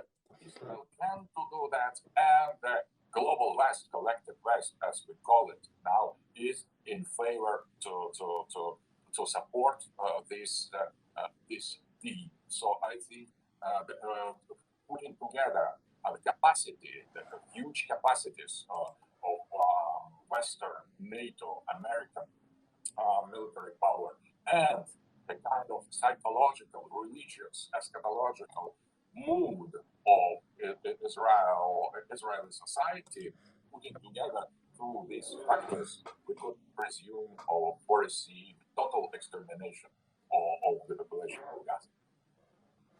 I have to ask, because many of our Arab and Palestinian, especially friends, they've expressed a little bit of frustration with Putin's lack of action or his any outward statements. So you've stated, and I agree, that Russia is vigorously combating unipolarity, which that translates to a broader struggle against globalization and the Western hegemonic influence. But Israel, as you've already stated today, is an obvious proxy of this hegemony. Can you explain the lack of a solid and clear Russian stance through this lens? And if Russia is supposed to be at the helm of multipolarity, how do they reconcile with their relationship with Israel? So first of all, I think that there is a kind of position of Russia expressed by our representative in the United Nations organization, Nebenza. There are the statements of Lavrov, our Minister of Foreign Affairs. So, and that is the full support of Palestinian people that now is in danger to be destroyed totally. So I think that position of Russia in that situation by geopolitics and by the moral and by the historical ties with Palestinians and with Arab world and Muslim world is clear. But what I think Putin, I could not speak for him, but I presume how he considers this situation. First of all, it is a direct attack against Islamic world. So if Islamic world doesn't react properly, doesn't declare the full-scale war against Israel, if it tries to combine to find some solutions to speak with United States, with the West, as some of the rulers of the Islamic world do, so how Russia could intervene? So it is, first of all, it is the problem between Arabs or Muslims and Israel with the support of United States. And we could as well remember that so many Islamic states came to help us in our bloody war in Ukraine when we are suffering. because almost all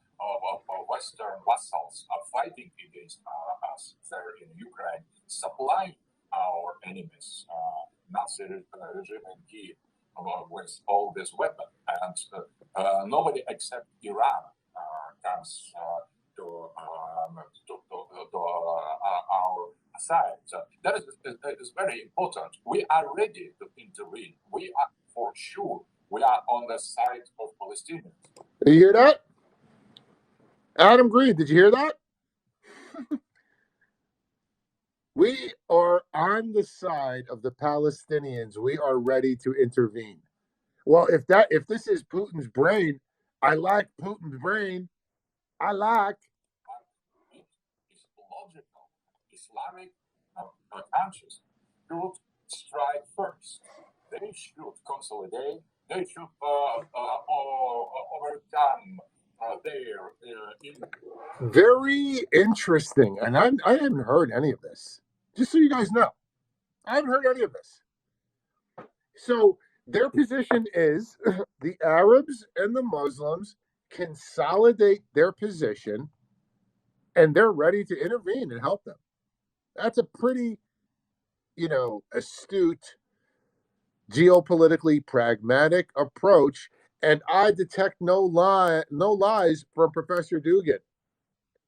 This evil, evil man. Conflicts in confrontations and so on, and they should create a hope. That is their chance to reaffirm their presence in the world, in the global system as a whole, and that is the kind of test for all for existence of Islamic civilization. If there is Islamic world, it should accept this challenge. It could not say, "Oh no, it is just a local problem between Hamas and Israel." It is a direct attack against sovereignty of Islamic civilization. Is that a fucking? That's a very, once again, astute observation. It's not a localized phenomenon. He's telling you right now what's happening in Palestine is a direct assault on Islamic civilization. Powerful. That's a powerful statement. If Islamic civilization doesn't react, that shows that it is not ready to exist as sovereign, independent power. So that means that the inner conflicts are more important for Islamic countries. So that is very important consideration. You should not expect from Russia that we are now in war and nobody helps us.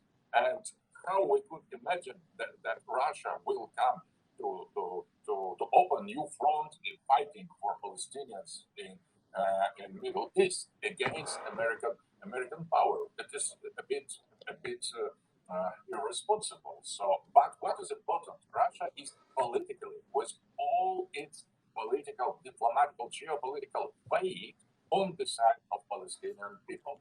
So you hear that? All its geopolitical, economic faith in aiding the Palestinian people. Like I said, you don't need to be Sherlock Holmes. You don't have to work in New Scotland Yard. They're telling you everything.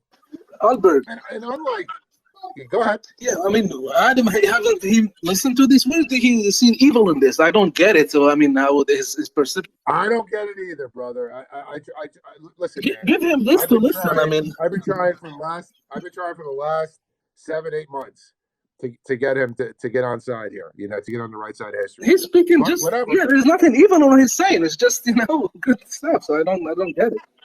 Yeah. Exactly. We observe what is going on there, and we could demand as well: where are Islamic states? Where are Islamic armies? Where are Islamic people when the brothers, the people of Palestine, is exterminated now under our eyes? So I would response, or I presume Putin would respond that way. Thank you so much. So I have a little bit of a segue into that answer, and thank you so much. So beyond these immediate events occurring right now in Gaza, you've discussed this broader confrontation between the West and the Islamic world, and I'm really curious to know how the Palestinian issue currently functions almost as a unifying force in the Islamic world against these Western injustices, and how this would also impact global dynamics. So I think that is the crucial moment of the destiny of Islamic civilization, because it is really accumulation of Islamic civilization, Islamic world. 2 billion of Muslims are now, they have received the kind of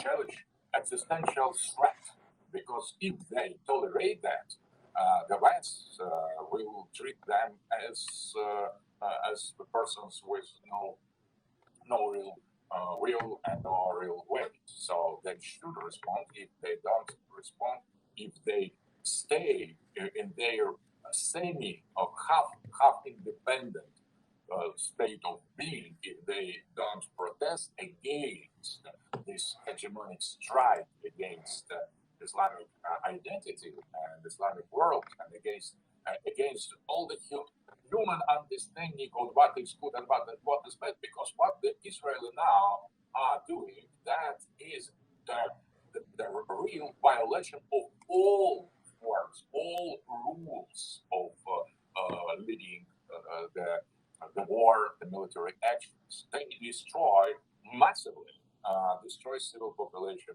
of Gaza. They have received serious heat, serious strike from Hamas, and I think nobody approved terrorist action of Hamas, but the response, it is totally out of any limits, and that is a kind of humiliation for Islamic world. If the hegemonic power could treat them so they have no value, no in their eyes. So, for example, the NATO and the collective West tried to treat us in the same manner, expanding NATO, creating their Nazi proxy regime.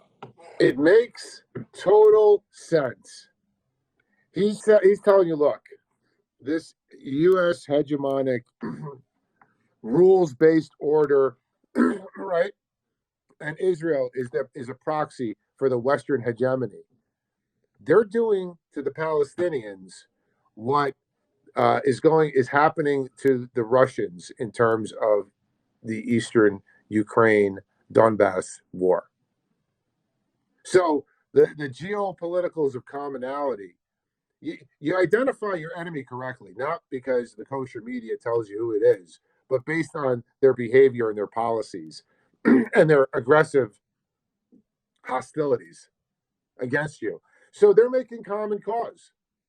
They're saying, you know what? Unipolarity's gone. We're a rising power. We're not going to let you shove NATO down our throats, and we're going to be on side with the Palestinians in their battle as well. So far, so good. They have shown they despise us, the West in general. So they take us not into consideration, and we have responded by special military operation in Ukraine. That is how the real Pole should behave itself. So that is the test. Who is the Pole? Because many can pretend to be the Poles, independent. Many countries declare they are sovereign. They are not sovereign if you don't respond to existential threat, to existential geopolitical challenge. You are not sovereign. So Russia is sovereign, but it is not globally sovereign. We just are fighting to restore our sovereignty, at least in the Eurasian context, in the frame of post-Soviet space, and it takes many efforts from us. But we are always ready to help those who declare and show and prove themselves to be sovereign and prove to be to be independent and really free. And if you are free, you respond against such humiliation and such violation of all kinds of humanitarian norm. If Palestinians, Arab people, is treated like that, so and if you don't respond, you don't answer. So it's up to you to take. That's interesting, right? If you don't stand up for yourself and you get shit on, and you get your ground beneath heel, you're not sovereign. That's a very interesting take. So far, I'm liking what I'm hearing.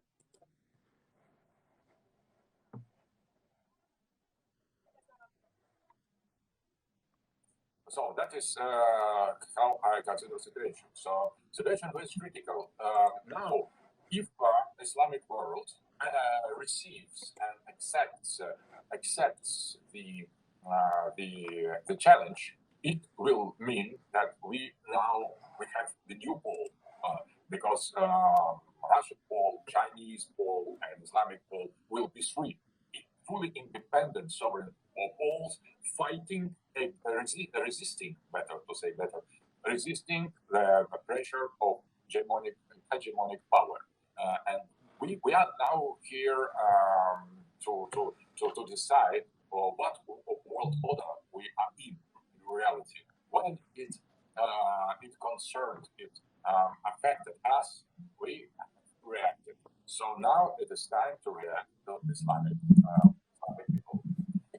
So, given the existing divisions among Arab nations, exemplified by the current it was the OIC summit in Riyadh, how do you address the challenges with achieving unity in the Islamic world? So we've had 11 countries agree to the summit, and then four reject, and then 4 abstain. Which the just for our listeners, the agree upon preventing the use of American and other military bases in the Arab countries, freezing the Arab diplomatic, economic, security, and military relations with Israel, using oil to pressure or stop the aggression, prevent Israeli aviation from flying in airspaces, and forming an Arab ministerial committee. I believe it was UAE, Saudi, Egypt, Jordan. Maybe Qatar or Bahrain that rejected this outright. How do we overcome this? Wow, listen, I'm shocked Egypt wasn't in that opposition, right? Shocked. Of division. So that is up to Islamic world to solve the problem. I think that there is the split, not only between the countries, but the split inside of many Arabic and Islamic countries, because the elite in that countries is bound by the globalist network. They are too much involved in the global commerce, in this network of hegemony controlled by the West. But the people of the same countries think totally different. I think that if now, when in the Islamic world, the leaders and the rulers hear people and are in tune with them, they around people, they around Islamic society, they will somehow react.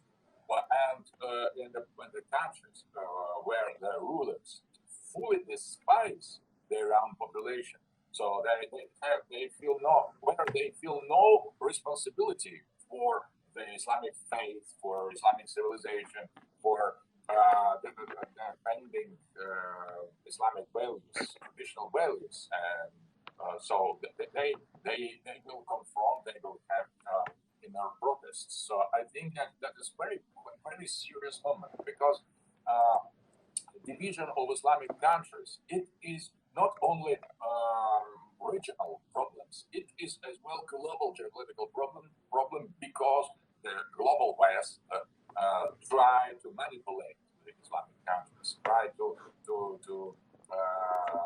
divide them artificially, try to put one against the other, so that they ignite the conflicts. And that is their imperial strategy, divide and rule, and they are successful in that. But Now, when this existential challenge is directed against all Islamic states, all Islamic population, all Islamic societies living in the Islamic countries, all abroad, that is something different. So I think that now resistance, so what the Lebanese, Syrian, and Palestinian call resistance in the context of Middle East against Israel now becomes a kind of global phenomenon. It is not just intifada inside of Israel. That is global Islamic resistance that I think in some time will become the independent civilization power. And more Muslims, they acquire geopolitical consciousness. They try to think in the terms of civilizations, of the geopolitics, of the balance of global power, and thinking in that way, they arrive at the conclusion that they could not be in their state as today, divided, put against each other, conflicting, fighting, Salafi against traditionalists, against Sufi, against Shia, and so on, national, ethnic aspects. All of that is it should be overcome, and I think that we are now we are witnesses. We will be witnesses soon. I hope that this birth of Islamic geopolitical, pan-Islamic geopolitical consciousness. So, and they will understand immediately the reasons that now escape them. Why Russia fights in Ukraine? Why China wants so much to restore its sovereign control over Taiwan? They will understand the global context, and they will find their own place, and they will see that if they not transcend these existing abysses between them, they could not pretend to be whole. They will be colonized. They will be treated as slaves, as object, not the subject of geopolitics. In order to become the subject, the Islamic world should be united. They should find a kind of common platform, common denominator for their Horrible. This guy is actually promoting Arab and Muslim unity. Imagine that. What a horrible guy. He's Hitler. How dare he suggest that the Muslims and the Arabs reject the divide and conquer side deals with America and Israel and play into the divide and conquer scheme and be at each other's throats. How dare he make this suggestion? They should be divided and conquered, right? So Israel can rule Zion, right?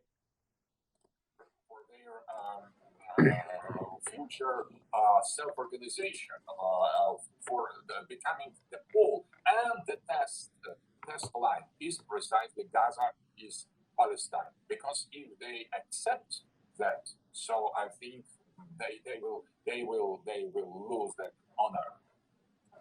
I had a question. I think all of us here on this podcast, in this space here, understand what you mean by sovereignty, Professor, but I was wondering if you could explain for your listeners what you think sovereignty, especially in the context of the international system, is, and if you could expand on that, how that differs from stateness, or I guess you might say in Russian, государственность.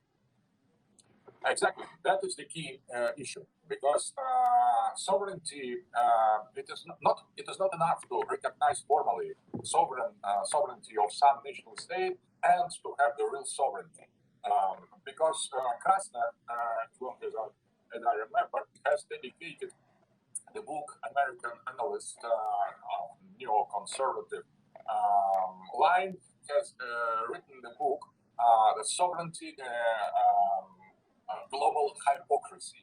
Hypocrisy means that there is no sovereignty except in the case of great powers. All the rest of the world is not sovereign. It is dependent from those who are really sovereign.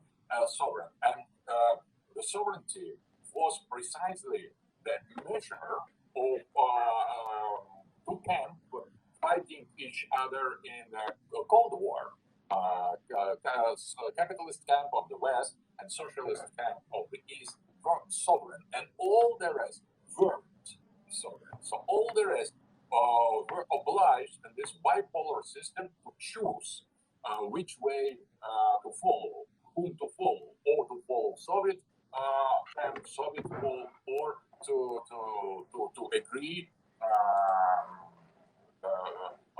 the rule of other masters. So that was bipolar system of distribution of sovereignties. And after the fall of the Soviet Union, it happened that there is only one pole, only one global power, hyperpower that is sovereign, and all the rest were presumed but at the same time, many national states are still considered to be sovereign, but that doesn't mean anything because they totally depend from the master. And in unipolar system, the master is one. Is United States of America, the NATO states, the global West, collective West. But with the growth of independence of Russia, during the return of Russia to historical sea as well by China's rise in economy, there appeared two other pretendants to form a sovereign pole. So and they entered logically in the conflict with the keeper of this unipolar type of sovereignty. That explains everything. But neither Russia nor China possess today the measure of capacity, the amount of capacity to be only opponents of the collective West. Hence, we need to rethink, to redistribute the sovereignty on the multipolar basis. So Russia cannot compete directly with the West. China cannot compete in the military way, strategical way, in ideological way with the West. But putting together, Russia and China could afford some resistance. And the same problem stands before Islamic world. So either Islamic world will find the way to unite, to create the whole, and to become the axis of the Islamic sovereignty in front of the American power, Western power, or it will be divided and will be put sooner or later under control of other poles. So that is the problem of sovereignty should be put in the context of the concrete, real geopolitics, and that is why it's so important. Because, for example, Israel cannot be sovereign. It is not sovereign. It is the part of the global West, and it relies totally on the global West. Without the West, the Israeli economy, military complex, nothing could exist. It is just projection in the Middle East of the West, and the West is sovereign.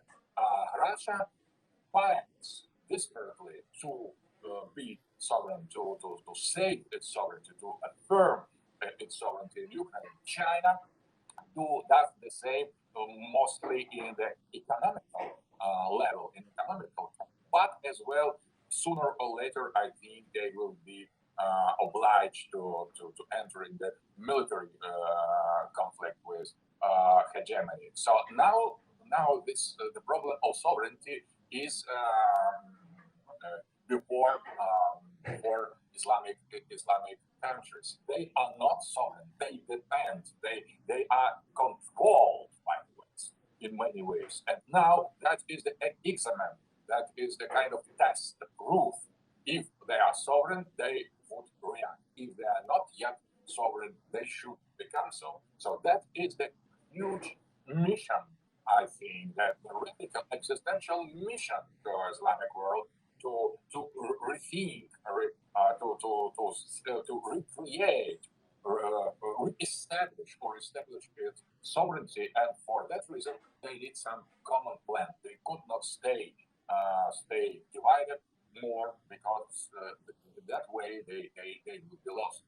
They will lose their dignity and their power. So this segues really nicely into the next question again. So we talked a little bit about commonalities within the Islamic world, and you speak, of course, a lot about the vision of a multipolar world, which we touched on a bit. You highlight different civilizations uniting. We're talking about Russia, China, the Islamic world, India, Africa, Latin America, right? Can you elaborate a little bit for the listeners on the commonalities that you perceive among these civilizations and how their collaboration would contribute to this establishment of a multipolar world order, please?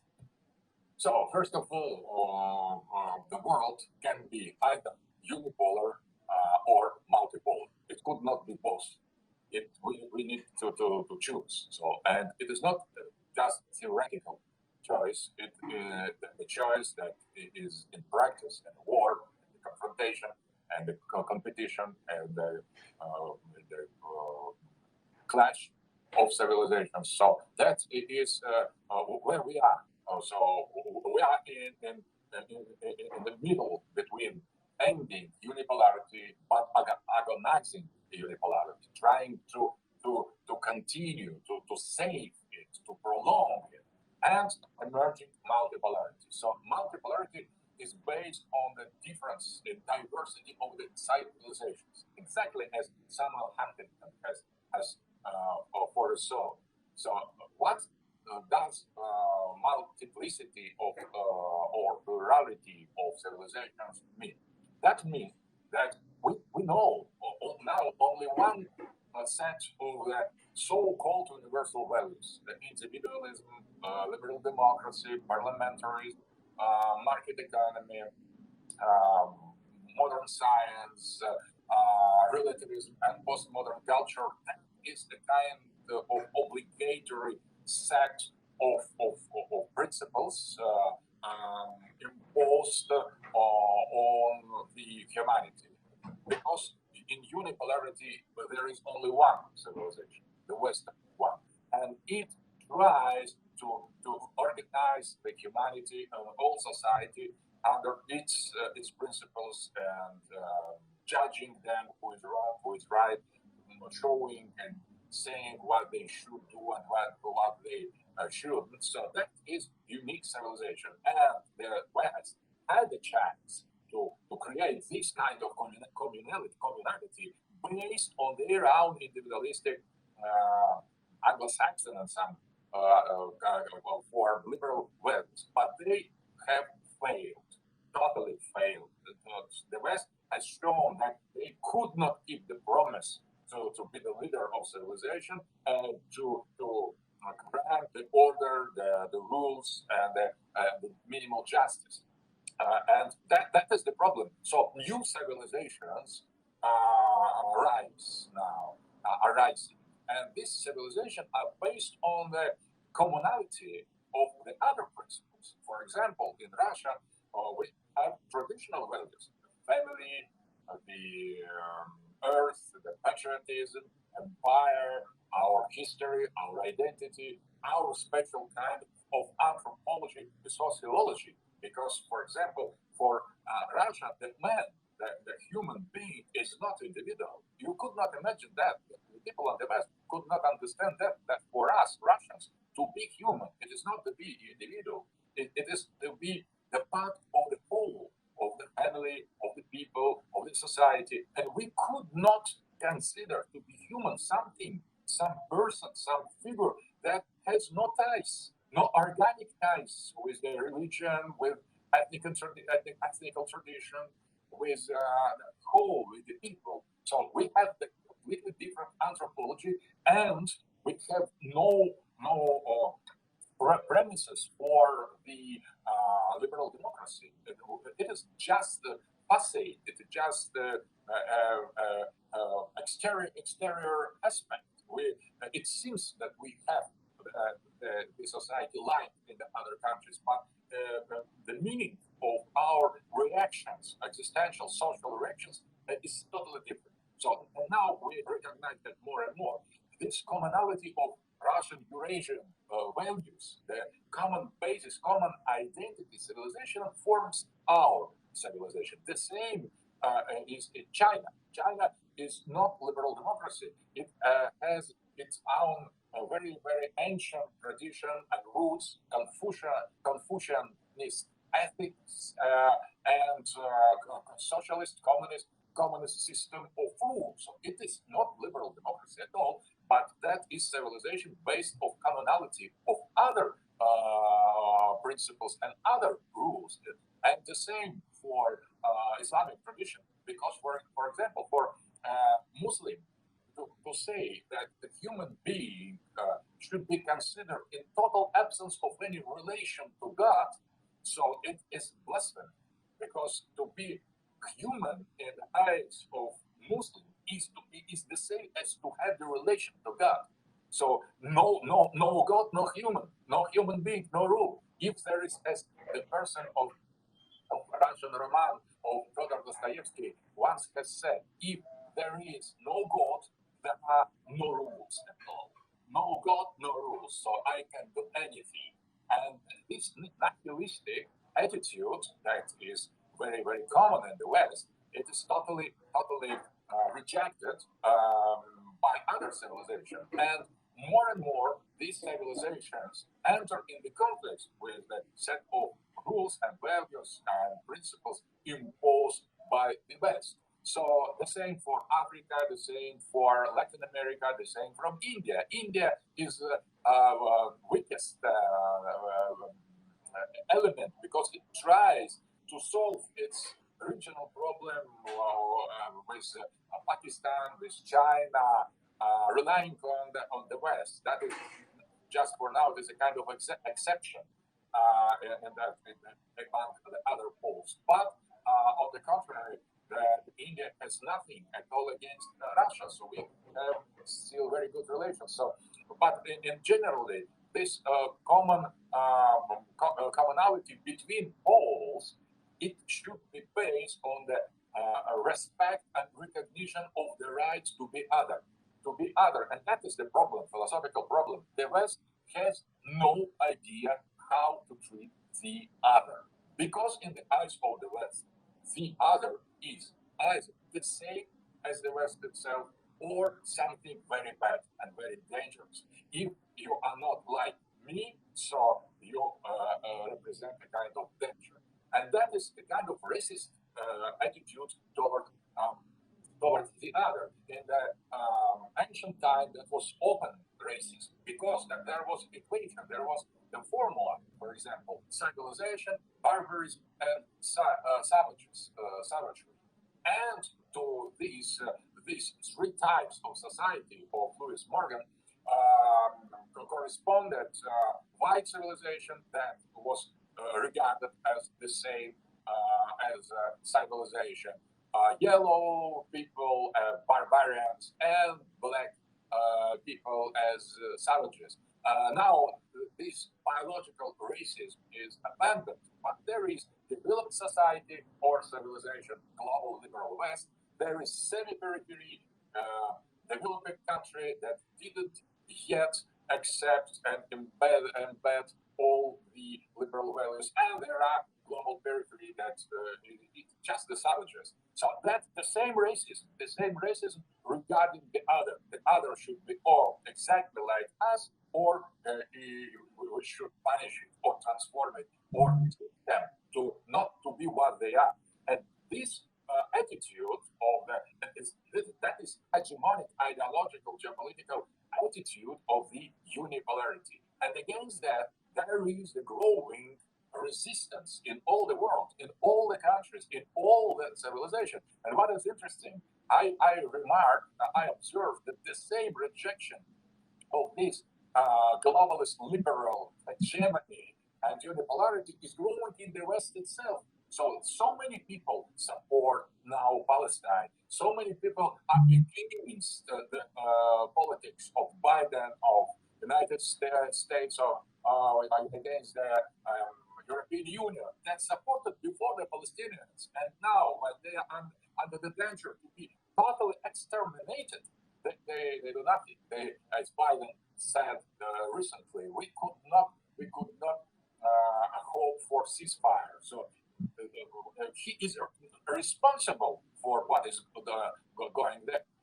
Israel is just one of the vessels of the land. So full responsibility is on the shoulder of Biden and of the American government. But I observe that many people, the huge amount of people in Europe and the United States are protesting against that because they don't agree with this treatment of the other. And in the example of extermination, genocide of Palestinians by American vessels, Israel, we see how modern days racism is working, is functioning. So we could not leave this racist attitude. We abandoned the word. We criminalized the word of racism. But what we see now is pure racism because the Israeli and the West exterminate Palestinian as a people, as ethnic group. They say, oh, they are fighting against Hamas, but they are killing their civilians and thousands of civilians just because they are Palestinians. They don't recognize any sovereignty, any kind of independence of the Palestine against all the decisions of United Nations. And United Nations is the structure of bipolar worlds, and now it is really obsolete. So Trump has said that United Nations is obsolete. He was right, but we have no other platform of international dialogue.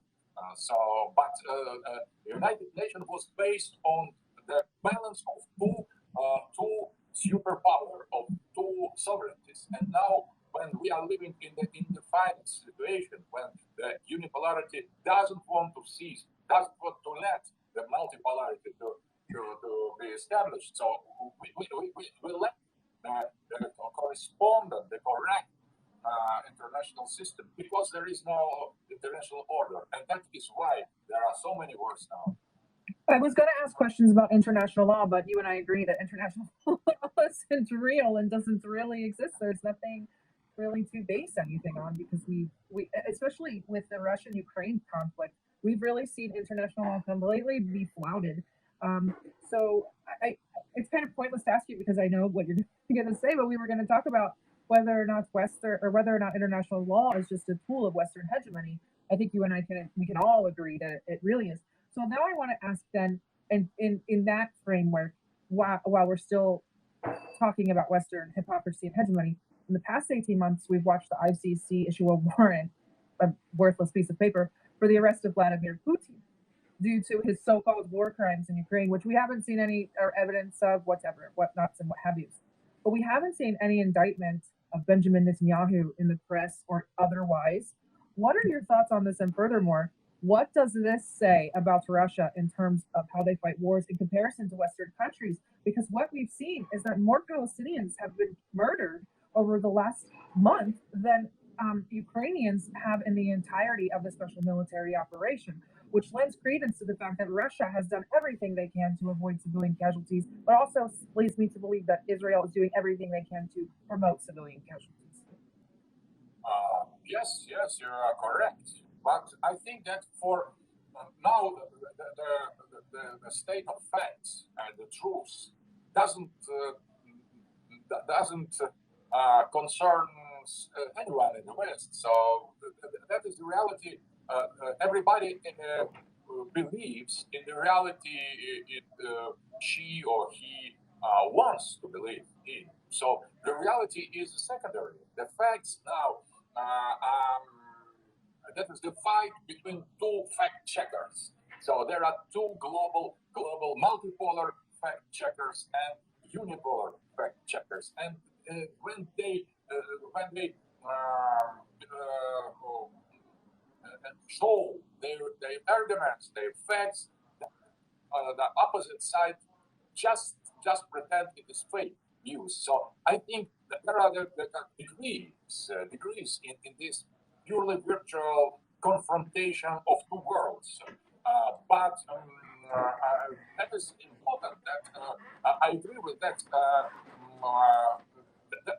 That's true that in Palestine, much more civilians were killed this month during all the war in Ukraine on both sides, because we have big losses among civil population as well. Russia as well suffers that. So, and what Palestine is suffering now, it exceeds both losses on Ukrainian and Russian part among civilians. But nobody cares in the West. Nobody cares, and except those who are generally are rejecting this system. It is already not about the truth. It is about, I think, the beliefs, the ideology, because the people who are believing profoundly in the Western hegemony, who agrees with globalist agenda, who share the liberal system of values, because they believe, they accept what CNN and other mass media in the West say, including when they lie. They believe everything because they don't check. They have, and the same, for example, for those civilizations, those societies who reject generally the Western hegemony. They don't believe, so they are inclined not to believe the West, and they are inclined to believe anything that show the hypocrisy of the Western media. For that reason, I think that we are inside of deep mental war, psychological war, cultural war. So it is not just the fact. If you have the fact, and sometimes very, very rude and concrete and serious fact, but you have no means to transmit it, to broadcast it. There is no fact. And if your broadcasting is censored, if you are cancelled, if you are deplatformed, for example, so you could show it to yourself, to the people around you. It works, but it works on a very small scale, and on the global media there are oceans of lies. So, for example, if they don't want to emphasize, for example, this balance between the victims among the civilians, between Ukraine and Gaza, they just don't mention it. And nobody is aware of that. So, and if we try to promote our independent media, they censor it. They cut it. They platform us.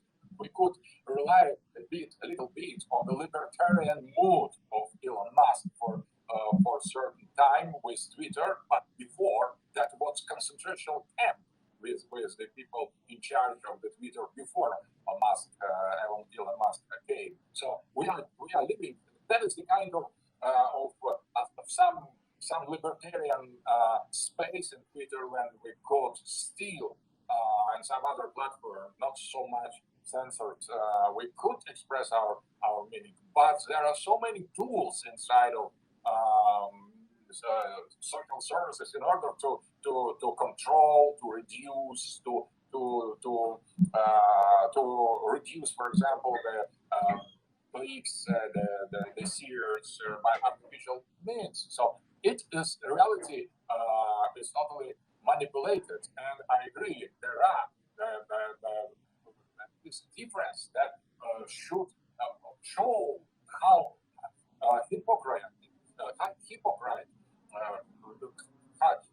such hypocrisy is in the blaming Russia for killing civilians.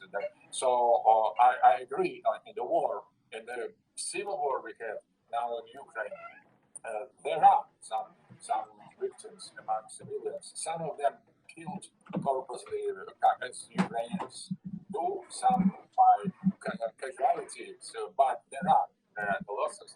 But the amount of the people killed in the direct transmission of the social media in Gaza or overwhelming. It is something totally out any limits, and I think that.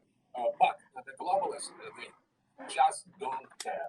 They continue to fuel this genocide, and I think that that is belief, and they believe is purely satanic. I think. So the Satan is the father of lies, but I think that not just the factual truths is something that should oppose them. That I think that something deeper. We need something deeper. We need the belief in harmony, in real balance between the people, the real respect and love for tradition, for the principles, and for multiplicity of the cultures and civilizations. That is the principle. That is a kind of multipolar ideology, and who accept this multipolar ideology with the correct and respectful treatment of the other, that is already on the side of the right camp. And those who perpetrate all these crimes, who fuel the bloody conflicts everywhere in the world, they finally they will be defeated. So you did say, and I don't remember where I saw it, but I do agree. You said that there's no coming back for Israel. Their reputation is ruined. There's no way to repair it. They have pretty much no way out. I've also spoken to others that say that they think that this is the ultimate exit strategy for the United States to leave the Ukrainian theater to try to save the European and American economy. Do you think that I disagree with that assessment? Do you think that this is possible? And if it is, how does it help America's position, given the fact that Israel has no way out of this? Or are we just watching kind of the flailing of a dying empire, America just trying to do what it can and take whoever they can down with it? I think there are no much political reasons or economical issues behind all that. I think that economy and everyday politics, they don't explain anything anymore. So I think that the United States is what the United States do now. It is by inertia of hegemony. It is a hegemonic gesture. That has no real geopolitical reasons. And Meir Shannon, American analyst, Meir Shannon, has shown long ago that the support of United States by the United States of Israel, of the state Israel, has no geopolitical or economical meaning, because it creates the problem with Arab world, with Islamic countries, and now the support of Israel, it is precisely kind of beginning of the war between the West and the Islamic civilization. All 2 billion so Muslims are now more or less considering themselves to be the enemy of the West.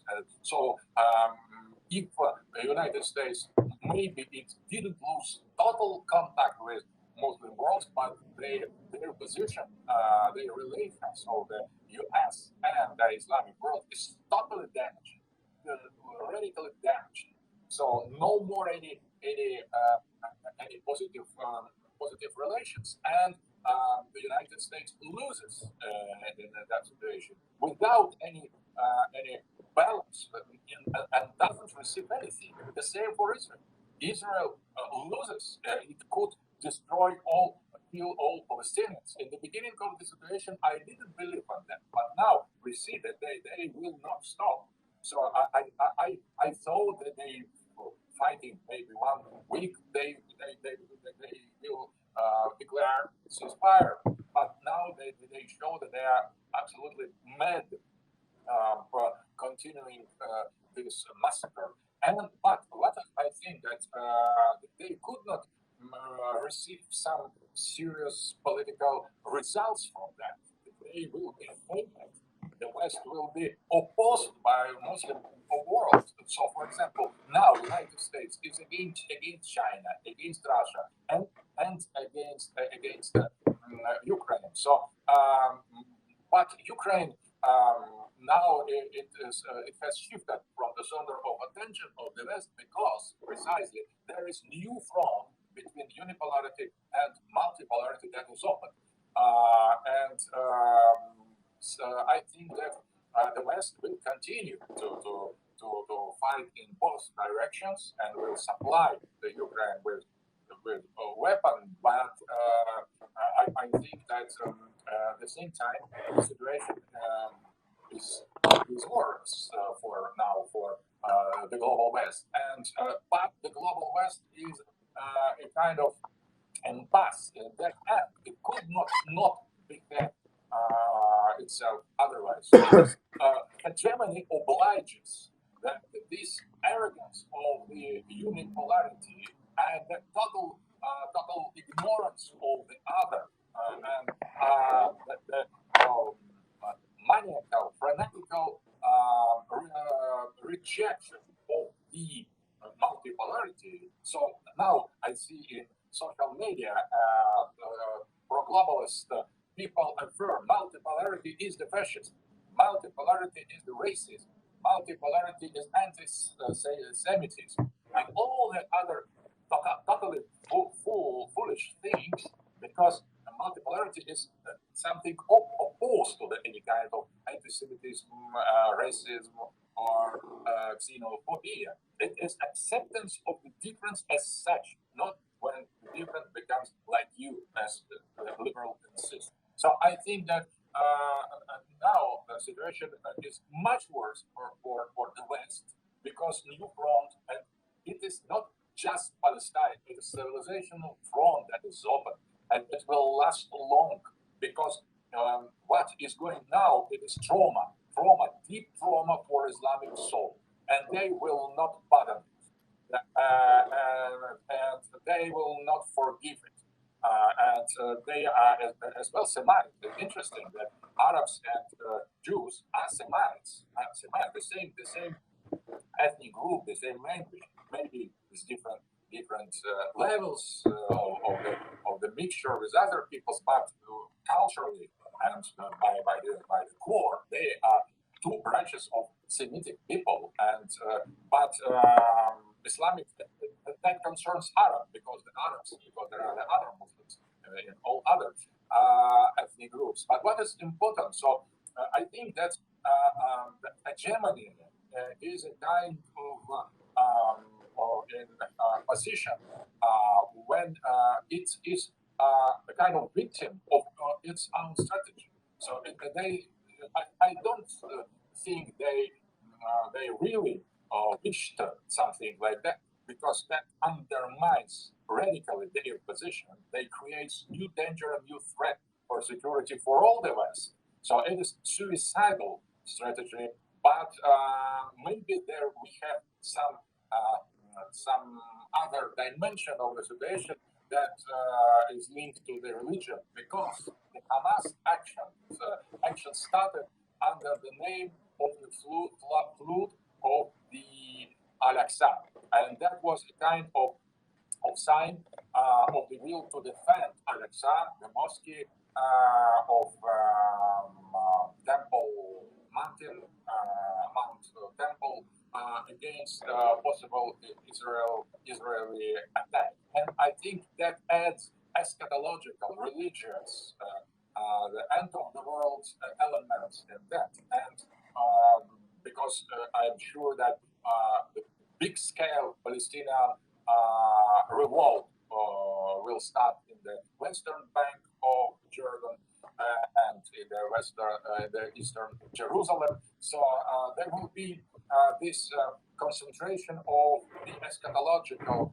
events around Third Temple that is very deep for some group of radical Zionists and Jewish religious people supporting Zionism, because they want to destroy Aleksander, and because it prevents construction of the third temple.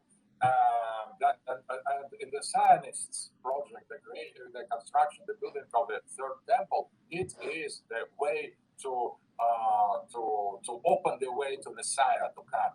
That many Jews reject this interpretation of Jewish faith, but there are some radical Zionist group that think that they should not wait anymore for Messiah to come. They should have and see Messiah has come already and to create the third temple, and for that reason they need to destroy Aleksander. And in defense of Aleksander, the Hamas the groups have intervened in the Israeli territories. So it is very important, and in Islamic world, this aspect of the end-time confrontation around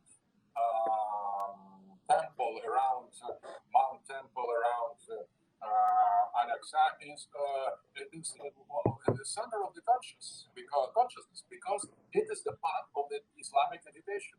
And in Islamic world, Islamic education, including concerning the events of the future of the end of the world, are very common knowledge. So they really believe in that. So that is not by the chance we are calling that Holy Land. Israel is Holy Land. It is holy for us Christians. It is holy for Jews, and it is holy land for Muslims. And if there are such radical confrontation, so this eschatological dealing with the end time doctrines, motives, and topics, they appear, and they could make this conflict more and more radical. So we are dealing with very thin matters, and it is not just economy, just guess that someone pretend that all is about gas discovered in Gaza. So maybe so. I don't deny it, but the history is so serious now that I think that the childish thing, the economy, it is totally unimportant element in all that, because you can adapt any situation to have economic result, because economy could adapt itself to the war, to the peace, to the commerce, to the illegal commerce. So the economy is very flexible, and the civilization. Guys, there's about 13 minutes left in this interview. If you want to react to it, I'd be interested in your feedback. Queue up now. Much more and geopolitics. It is a reality of much more serious powers and forces and tendencies and ideas mean much more than things. Thank you so much. So I have a final question for you. Let's talk about the risk of nuclear weapons, right? In one of your tweets involving the Middle East, you discussed the potential use of nuclear weapons and presented, possible scenarios that touch on different geopolitical aspects.